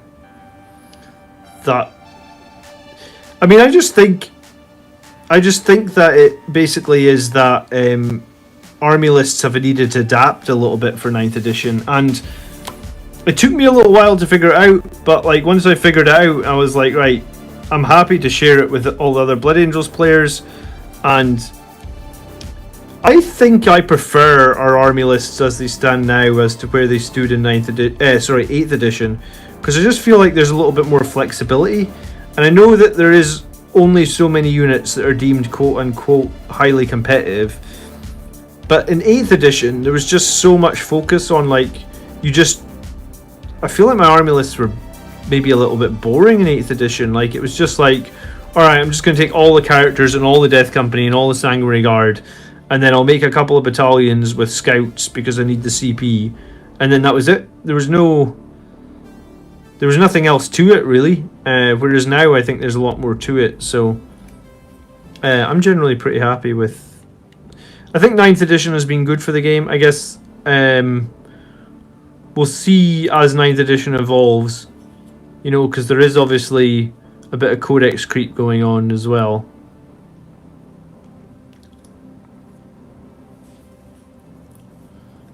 The +1 advance is meant for the dice rolls.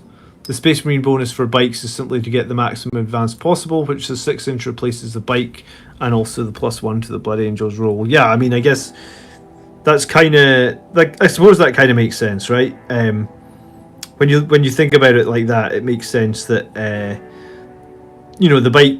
It's not like Blood Angels bikes have a better engine than the bikes of another chapter, right? They're just the same, I would assume. So I guess it makes sense that you move the 20, but yeah, I was kind of annoyed. I was like, I wish we could move the 21. That would be cool, but it's fine. I still think it's plenty to move 20 inches with the advance. I've used that a lot actually, because I've been running, you know, the 2 different bike captains, and I generally find them like they can always get where they need to be with that advance roll.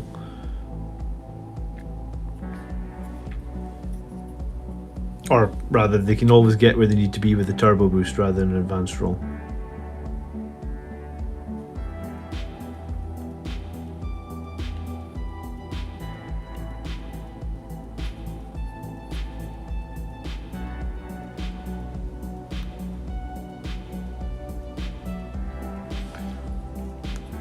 Good evening, Scott. How are you doing?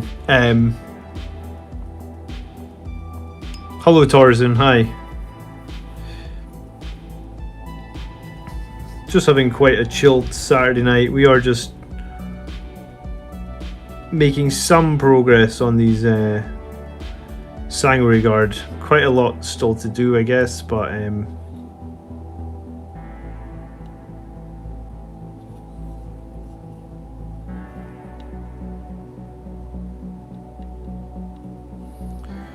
hopefully after I've painted these 8, I'll have like 20 some Sanguinary Guard, and I will be forever done painting Sanguinary Guard. Because I don't tend to subscribe to running 2 massive squads of them. I think that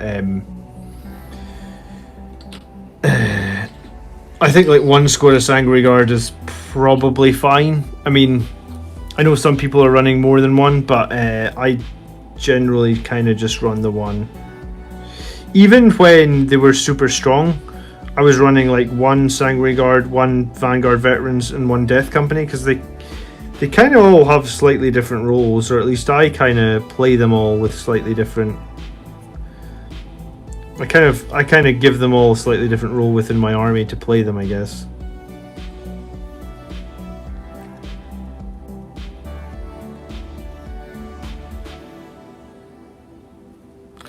This is a GW brush, right? And like it just is frayed so badly, so quickly. Fortunately, I'm just using it for base colors, but like, I'm interested to try the new synthetic GW brushes, but they're normal ones. They're like, I just don't rate them at all. They don't last any time, it feels like. I only bought it because I couldn't get hold of the brushes that I normally use.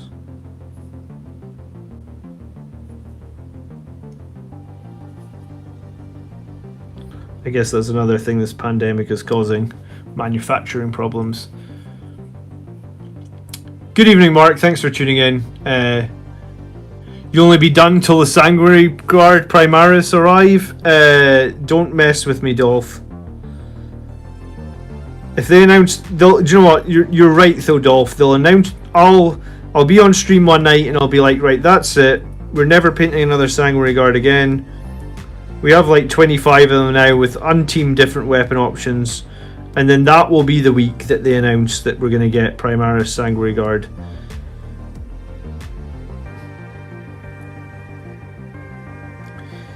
In that case, I should probably hurry up and get painting, right, so they can make the announcement, because I'm sure everybody in the channel is like, yeah, I want some Primaris Sanguinary Guard. Some of you guys have actually already made those conversions, right?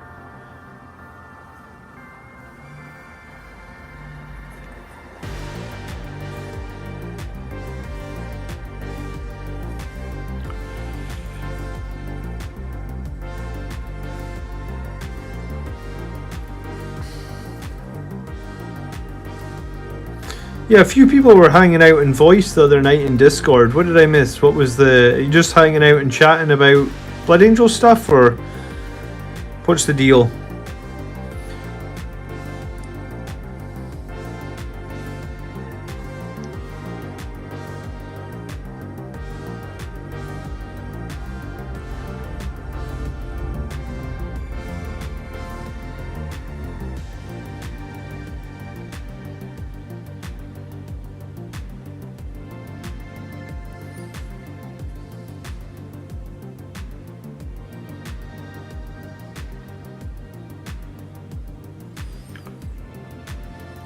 You know, we all have ridiculous amounts of Sangregard Death Company already. They release the real Primaris ones. Will just say, shut up and take my money. Yeah, I mean, it's...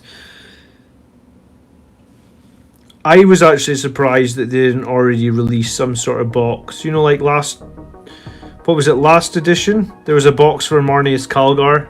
And, like, Calgar got, like, new... I think they're called Victrix bodyguards or something. Or Victrix guards or something. I mean, I don't play Ultramarines, so I don't remember exactly what they're called, but he did get some cool new, like, Primaris style bodyguards, so I was like, oh, cool.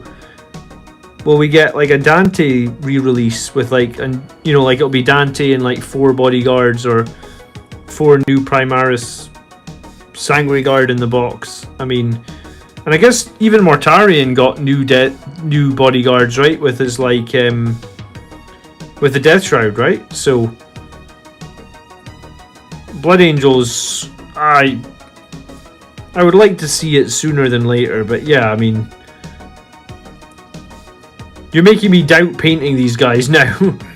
I'm gonna be like, I'm gonna finish these guys and then I'm gonna be like, oh geez.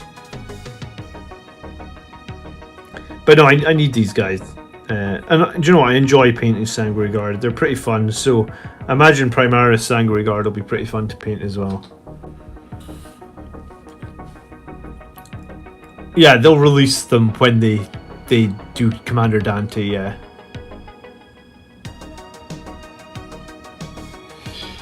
Blood Angels, Games Workshop prefers to do Blood Angels Stormcast. Yeah, I did see all those Stormcast models this week. Maybe Games Workshop knows loads of people will buy them and convert them into Blood Angels, and they're like, yeah, we'll do that first, and then after we've sold a ton of the Stormguard, then we'll sorry, not the Stormcast. Maybe after we've sold a ton of Stormcast, then we'll do Blood Angels.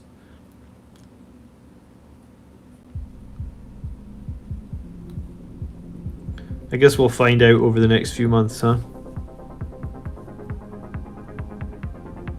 Any innovation ideas or unit combos you want to try out? I mean,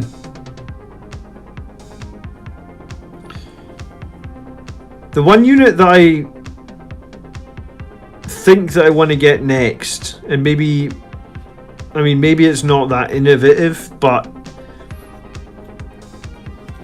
I want to get Relic Terminators with Lightning Claws. And I want to use them potentially to hold the center of the board along with like a small Blade Guard veteran squad. And I think the reason that I like them is with Lightning Claws, like, Terminators don't get that many attacks, it feels like. Like, it's just 2, I think, and 3 on the Sergeant. So getting that Lightning Claw on the Terminators feels kind of good, right? Because it's like, oh, okay, so you actually get a good number of attacks on these models now. And obviously they're in Terminator armor, and if you're happy to have them hold the middle for something like Oath of Moment, then you could just deep strike them into the middle of the board. And I mean, they will do okay when they arrive from deep strike because of Fury of the First and stuff. So I don't know if it's super innovative, but I'm not sure. I genuinely don't know how many people are running Relic Terminators at the moment. I feel like some people are. We've definitely had a few lists with Relic Terminators in them.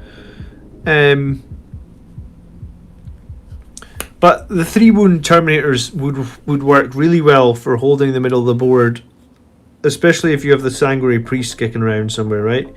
That's a good model to revive. you know, the 3-wound Terminator. And, you know, lightning claws can generally not be sniffed on. I mean, lightning claws are just great right now, I guess, for almost every situation. Even against like high armor stuff, like toughness 8 armor. If you charge as a Blood Angel, you still wound toughness 8 at like 55% with lightning claws. So they can kind of do everything. And they do have they are just cheap, I guess. Like, I think it's 33 points per model compared to your normal Terminators with the Power Fists, which are like 38 points per model. So like, they're 5 points cheaper. And again, if you come up against Death Guard, they're going to do better than the Power Fist ones, because all the Power Fists are going to be nerfed to 50% damage, right?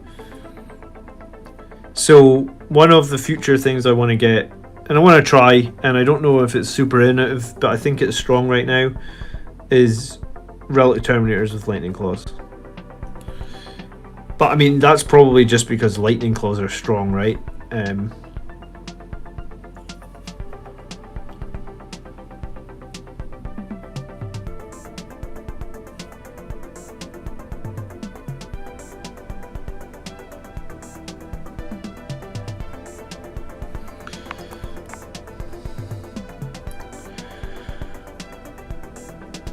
Finished painting my captain on a bike finally today. Congrats, Dolph. Yeah, post it on Discord, definitely, because you've been working on that guy for a while now.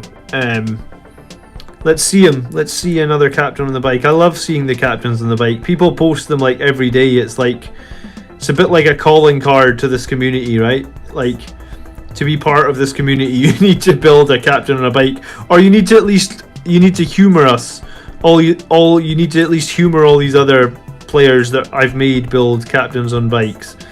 You can still run Dante here, we're cool with that, no discrimination against Dante, but you gotta humor us building captains on a bike all the time.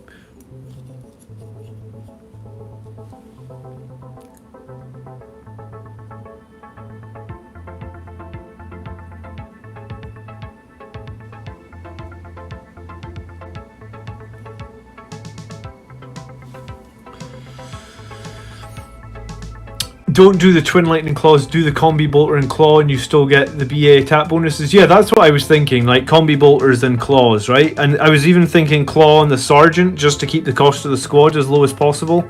So you can do 5 Terminators with claw and combi bolters for well, it's 33 points per model, right? So 175 points, which I think is generally pretty good for 5 Terminators. And the thing is, normally you put like a power sword on the sergeant anyway, which is more points, and like the power sword is actually going to do barely any better than the lightning claws. In fact, it may end up doing worse just because of the red thirst rule and the reroll ones. So I think the lightning claw and the only advantage to the power sword would be slightly higher EP, like 1 point more EP. So I think that's my plan, is to do a whole squad lightning claws, even the sergeant. I run mine with Storm Bolters and Chain Fist for the tactical ability to do any job, and they look as cool as I converted them from Crimson Paladins. So have you shared them then? Or have you shared them a while ago and I don't remember seeing them? I don't have the greatest memory, honestly.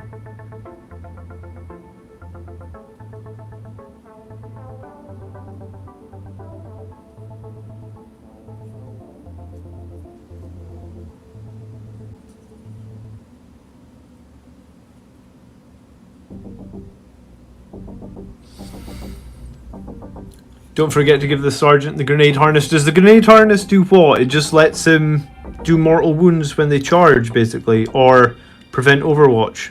How many points is that? Is it like 5 points or something?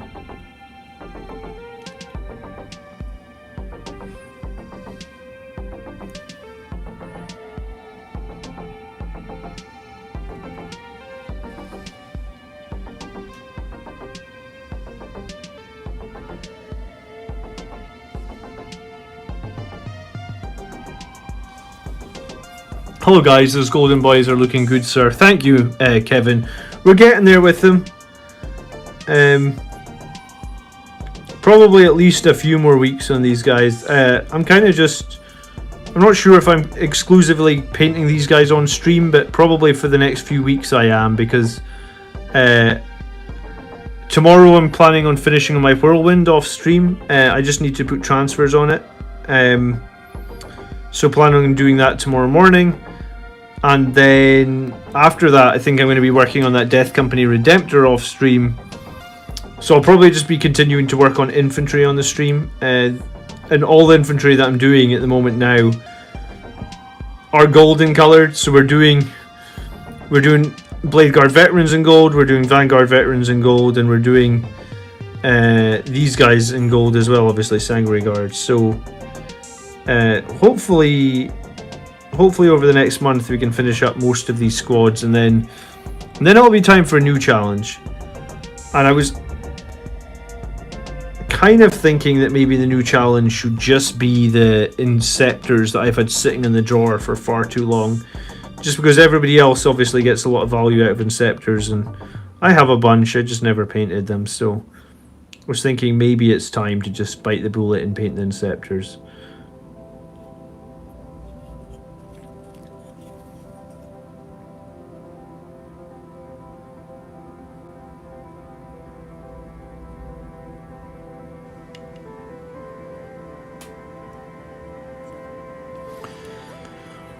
I posted in Discord about a bike Death Company captain with the Teeth of Terra and a Lightning Claw. 10 attacks on a charge, could get 14 attacks, charging a max unit of 20.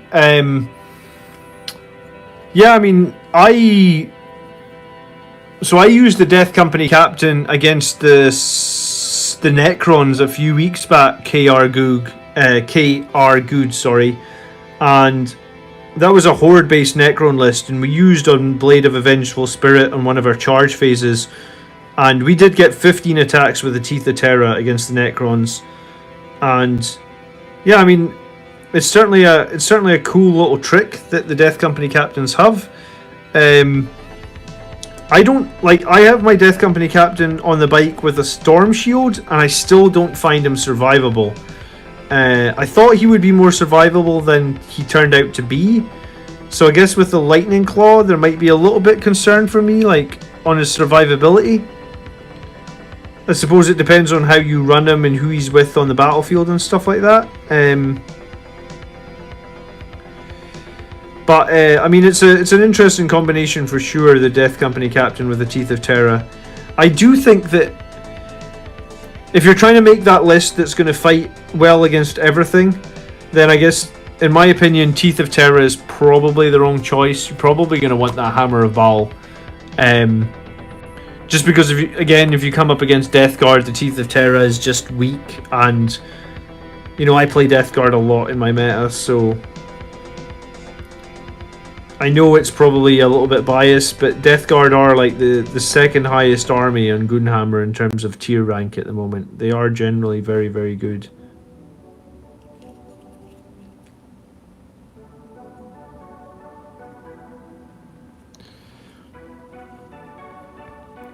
Tomorrow I have a 7,225 point casual match against my Tau friend, and wish my Blood Angels luck because I'm not too confident they'll survive that many points of Tau shooting.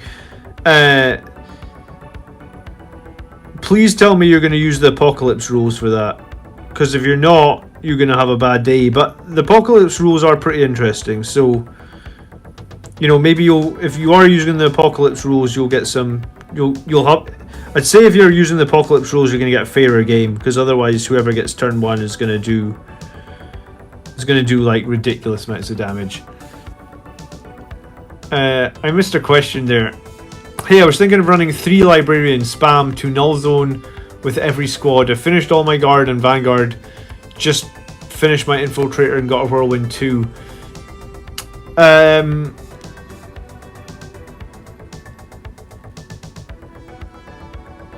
I think 3 Librarians is probably overkill. I don't know how you have to give up an awful lot in terms of your other HQ choices to do that.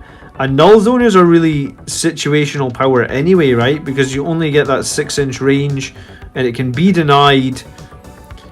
I would say on average, I cast Null Zone less than once per game. or I successfully cast it less than once per game. Now, you could probably be more aggressive than I am with it. You know, like, I always talk about how, like, I am quite a defensive player. But, like, I guess I make enough right calls that we still win games, right? So, like, I wouldn't... I think multiple Psychers to try and do Null Zone is probably the wrong choice. I think you can maybe do Null Zone on 2 Psychers if you really wanted, but I think anything more than that is probably too much. Because, like I said, I think on average, out of all the wins that we've been doing, we typically only cast Null Zone successfully once per game. Or we only get value out of it once per game, right?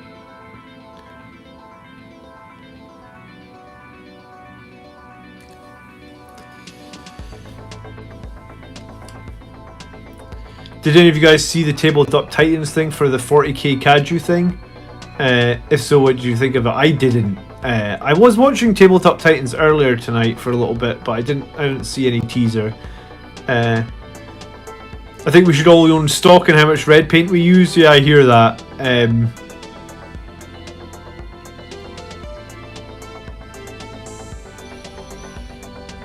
You cannot, 100%, you cannot cast the same spell multiple times in the psychic phase, right? The only spell you can cast more than once is Smite, and each time you cast Smite it gets 1 point harder, so if your first Smite is on a 5, your second Smite is on a 6, your third Smite is on a 7, and so on. I don't actually think there's any limit on Smite, but it does get 1 point harder every time you want to cast it.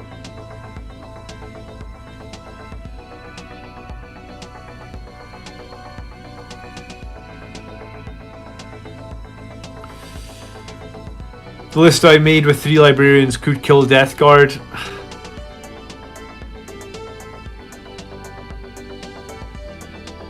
I don't know. I think it's too much commitment to the Null Zone, and I mean, I have done a lot of battles against Death Guard, and we do have a good win rate against them. We have won the last 5 games against them, so I mean, you can find all those games on my channel, Turbulent, and you can watch any of my wins against Death Guard. And in all my videos, if it's a battle report, I always put the army lists in the comment section, or the video description rather, so you can get all the army lists from both sides to see them. And yeah, I don't think 3 librarians is a viable option. I think our characters add so much to our armies in terms of like multipliers, force multipliers, so I don't think you can. I mean, at that point, what are your other HQs? And even if you try and take multiple HQs, then you set yourself up really easily for the enemy to pick Assassinate against you, just because you'll have too many HQs. And if the enemy's got Assassinate against you, librarians are going to be pretty easy for Death Guard to kill, right? They're going to be like toughness 3. They're going to be, you know, they've got no invulnerable save. I don't know how you think they're going to survive against Death Guard, but I guess against a good Death Guard player, they're probably not.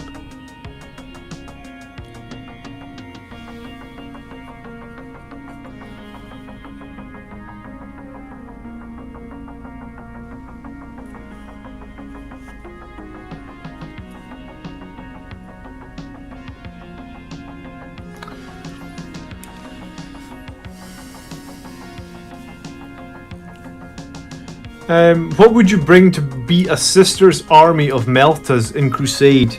I actually played like a crazy Sisters army just a few weeks ago with tons of Meltas in it. And my list, I actually don't know what size of games Crusades are, but I guess like if you look at the list there's playlists on my channel, right? If you look at well, why don't I just link you the game actually, and you can watch the Sisters game and you can see my army list. And that, I believe that Sisters list had about 20 or 30 multi-melta shots in it. It was kind of ridiculous.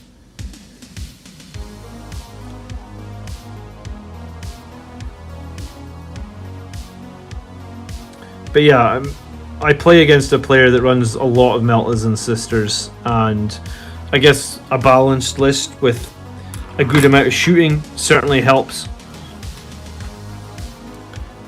Keith Dean, let me send you.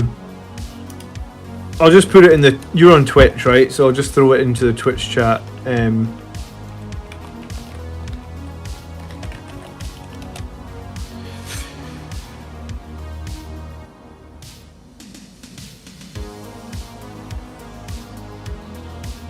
Chaplain Dreadnoughts are actually legends now. You can't. There's no. Within the competitive play, there's no more Chaplain Dreadnoughts. Like, you can't. They don't exist anymore.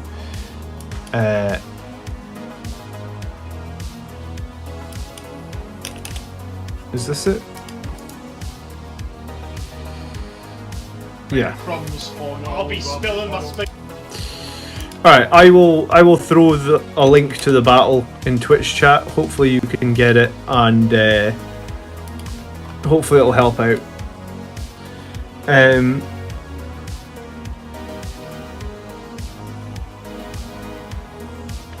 Anyone know what ratios to mix pigment, medium and water to make a nice paint? I do not mix my own paints, unfortunately, nuts, so that's definitely a question for chat or Discord.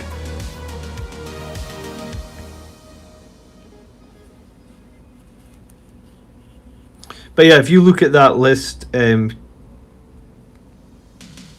sorry, you'll get the list out of the comment section, Keith.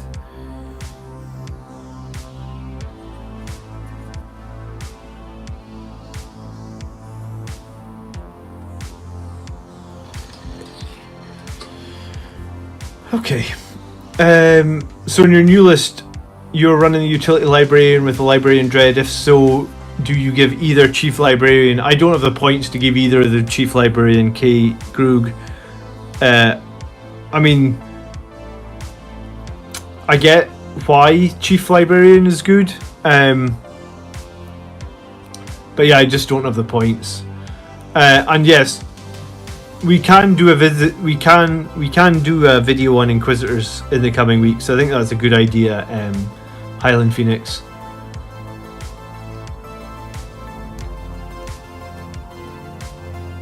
Midwinter's Mini. You're 100% right. Actually, Midwinter did do a video on BGM this week, didn't he? Or just last week? Yeah. I mean, if you're not subscribed to Midwinter's Minis, he does some really good hobby videos. So you could definitely check him out.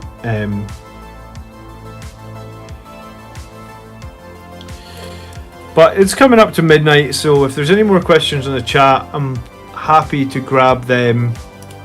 And then, hey Gabriel, Painting Sangre R2. I'm happy to grab a few more questions in chat, and then I'm going to call it a night, because I'll probably be up again like 6:30 tomorrow. My little one is teething at the moment, so she's not sleeping very well at all, so I'm pretty tired. Ninjon did a video bringing dried up paint back recently as well. Yeah, I mean, there's a lot of good creators on YouTube that are doing just like hobby specific stuff.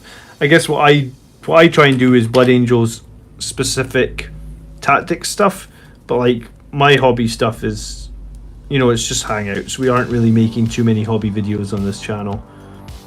I plan on doing a couple more.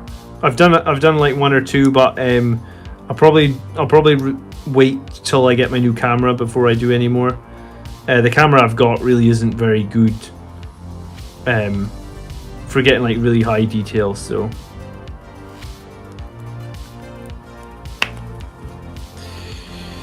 Games Workshop paint pots are terrible. You get paint pots like this. What a great seal that is. Stupid piece of rubbish.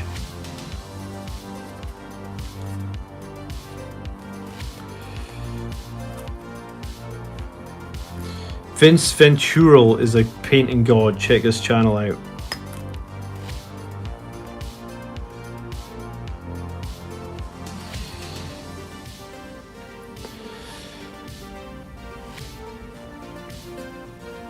But yeah, I mean, we got a little bit done tonight. This is why I'm slow painting. You know, Some of you guys tell me that you do a whole miniature in 2 hours. I don't get how you do it, but these guys are we're coming along with them. Do you know what, I might do a tiny bit of, no, it's fine. I rebottled my Games Workshop paints into bottle droppers. They're so much easier to use. Yeah, I mean, I've seen people do that.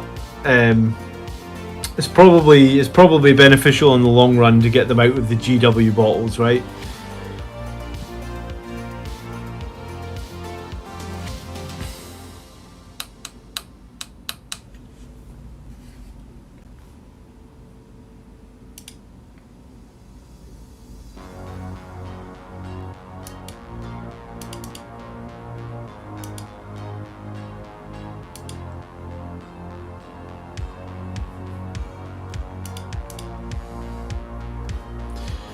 Do you airbrush at all? That is a game changer in terms of speed. I don't have an airbrush, but I'm trying to get moved house. So once I move house and I have maybe a bit of a more dedicated space for hobby, then maybe we'll get an airbrush. But I guess we'll have to see. I started trying to get my Achilles ready for the table. Wish me luck. Good luck, Reziel. I didn't lose too much paint at all, and now when I knock them over, they don't go everywhere. I mean, I guess, yeah. Maybe one day Games Workshop will move to dropper bottles. I guess we'll see. Okay. Yeah, so I guess thank you so much for watching tonight, guys. I hope you enjoyed the video, and appreciate, I guess we had some nice super chats again tonight and some new members. They're always super appreciated, so thank you. We'll be back live tomorrow though, at 4 p.m. to talk about tomorrow we're going to talk about army lists, as we always do on the army list show. So that's coming at 4 p.m. tomorrow, and then there is no game on Monday night this week because coronavirus in this area, I think I've mentioned it a few times, is bad right now. So we're not going to be playing on Monday night. But what I think we will do on Monday night is, let me head over to Steam real quick and show you this. I've been invited to the next round of beta for Battle Sector. So I don't know if you guys saw this game before. This was the new Blood Angels 40k RTS turn-based. No, sorry, it's not turn-based.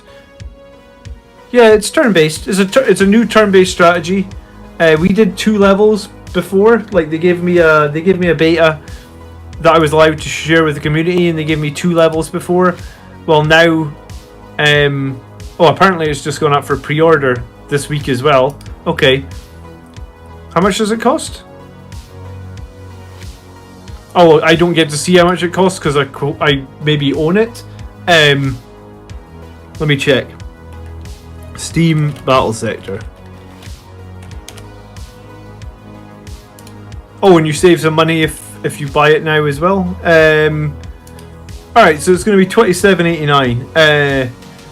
So I've got the new build that they've given me has the first 6 levels of the game, and it was pretty fun when we played it before. So no, I'll 100% share the music with you guys in Discord. That's not a problem. And thank you. Yeah, we did just hit 5.5k subs as well, so that's cool. But yeah, so I think on Monday night we'll play Battle Sector from about 8:30. We'll probably play for like 2 or 3 hours.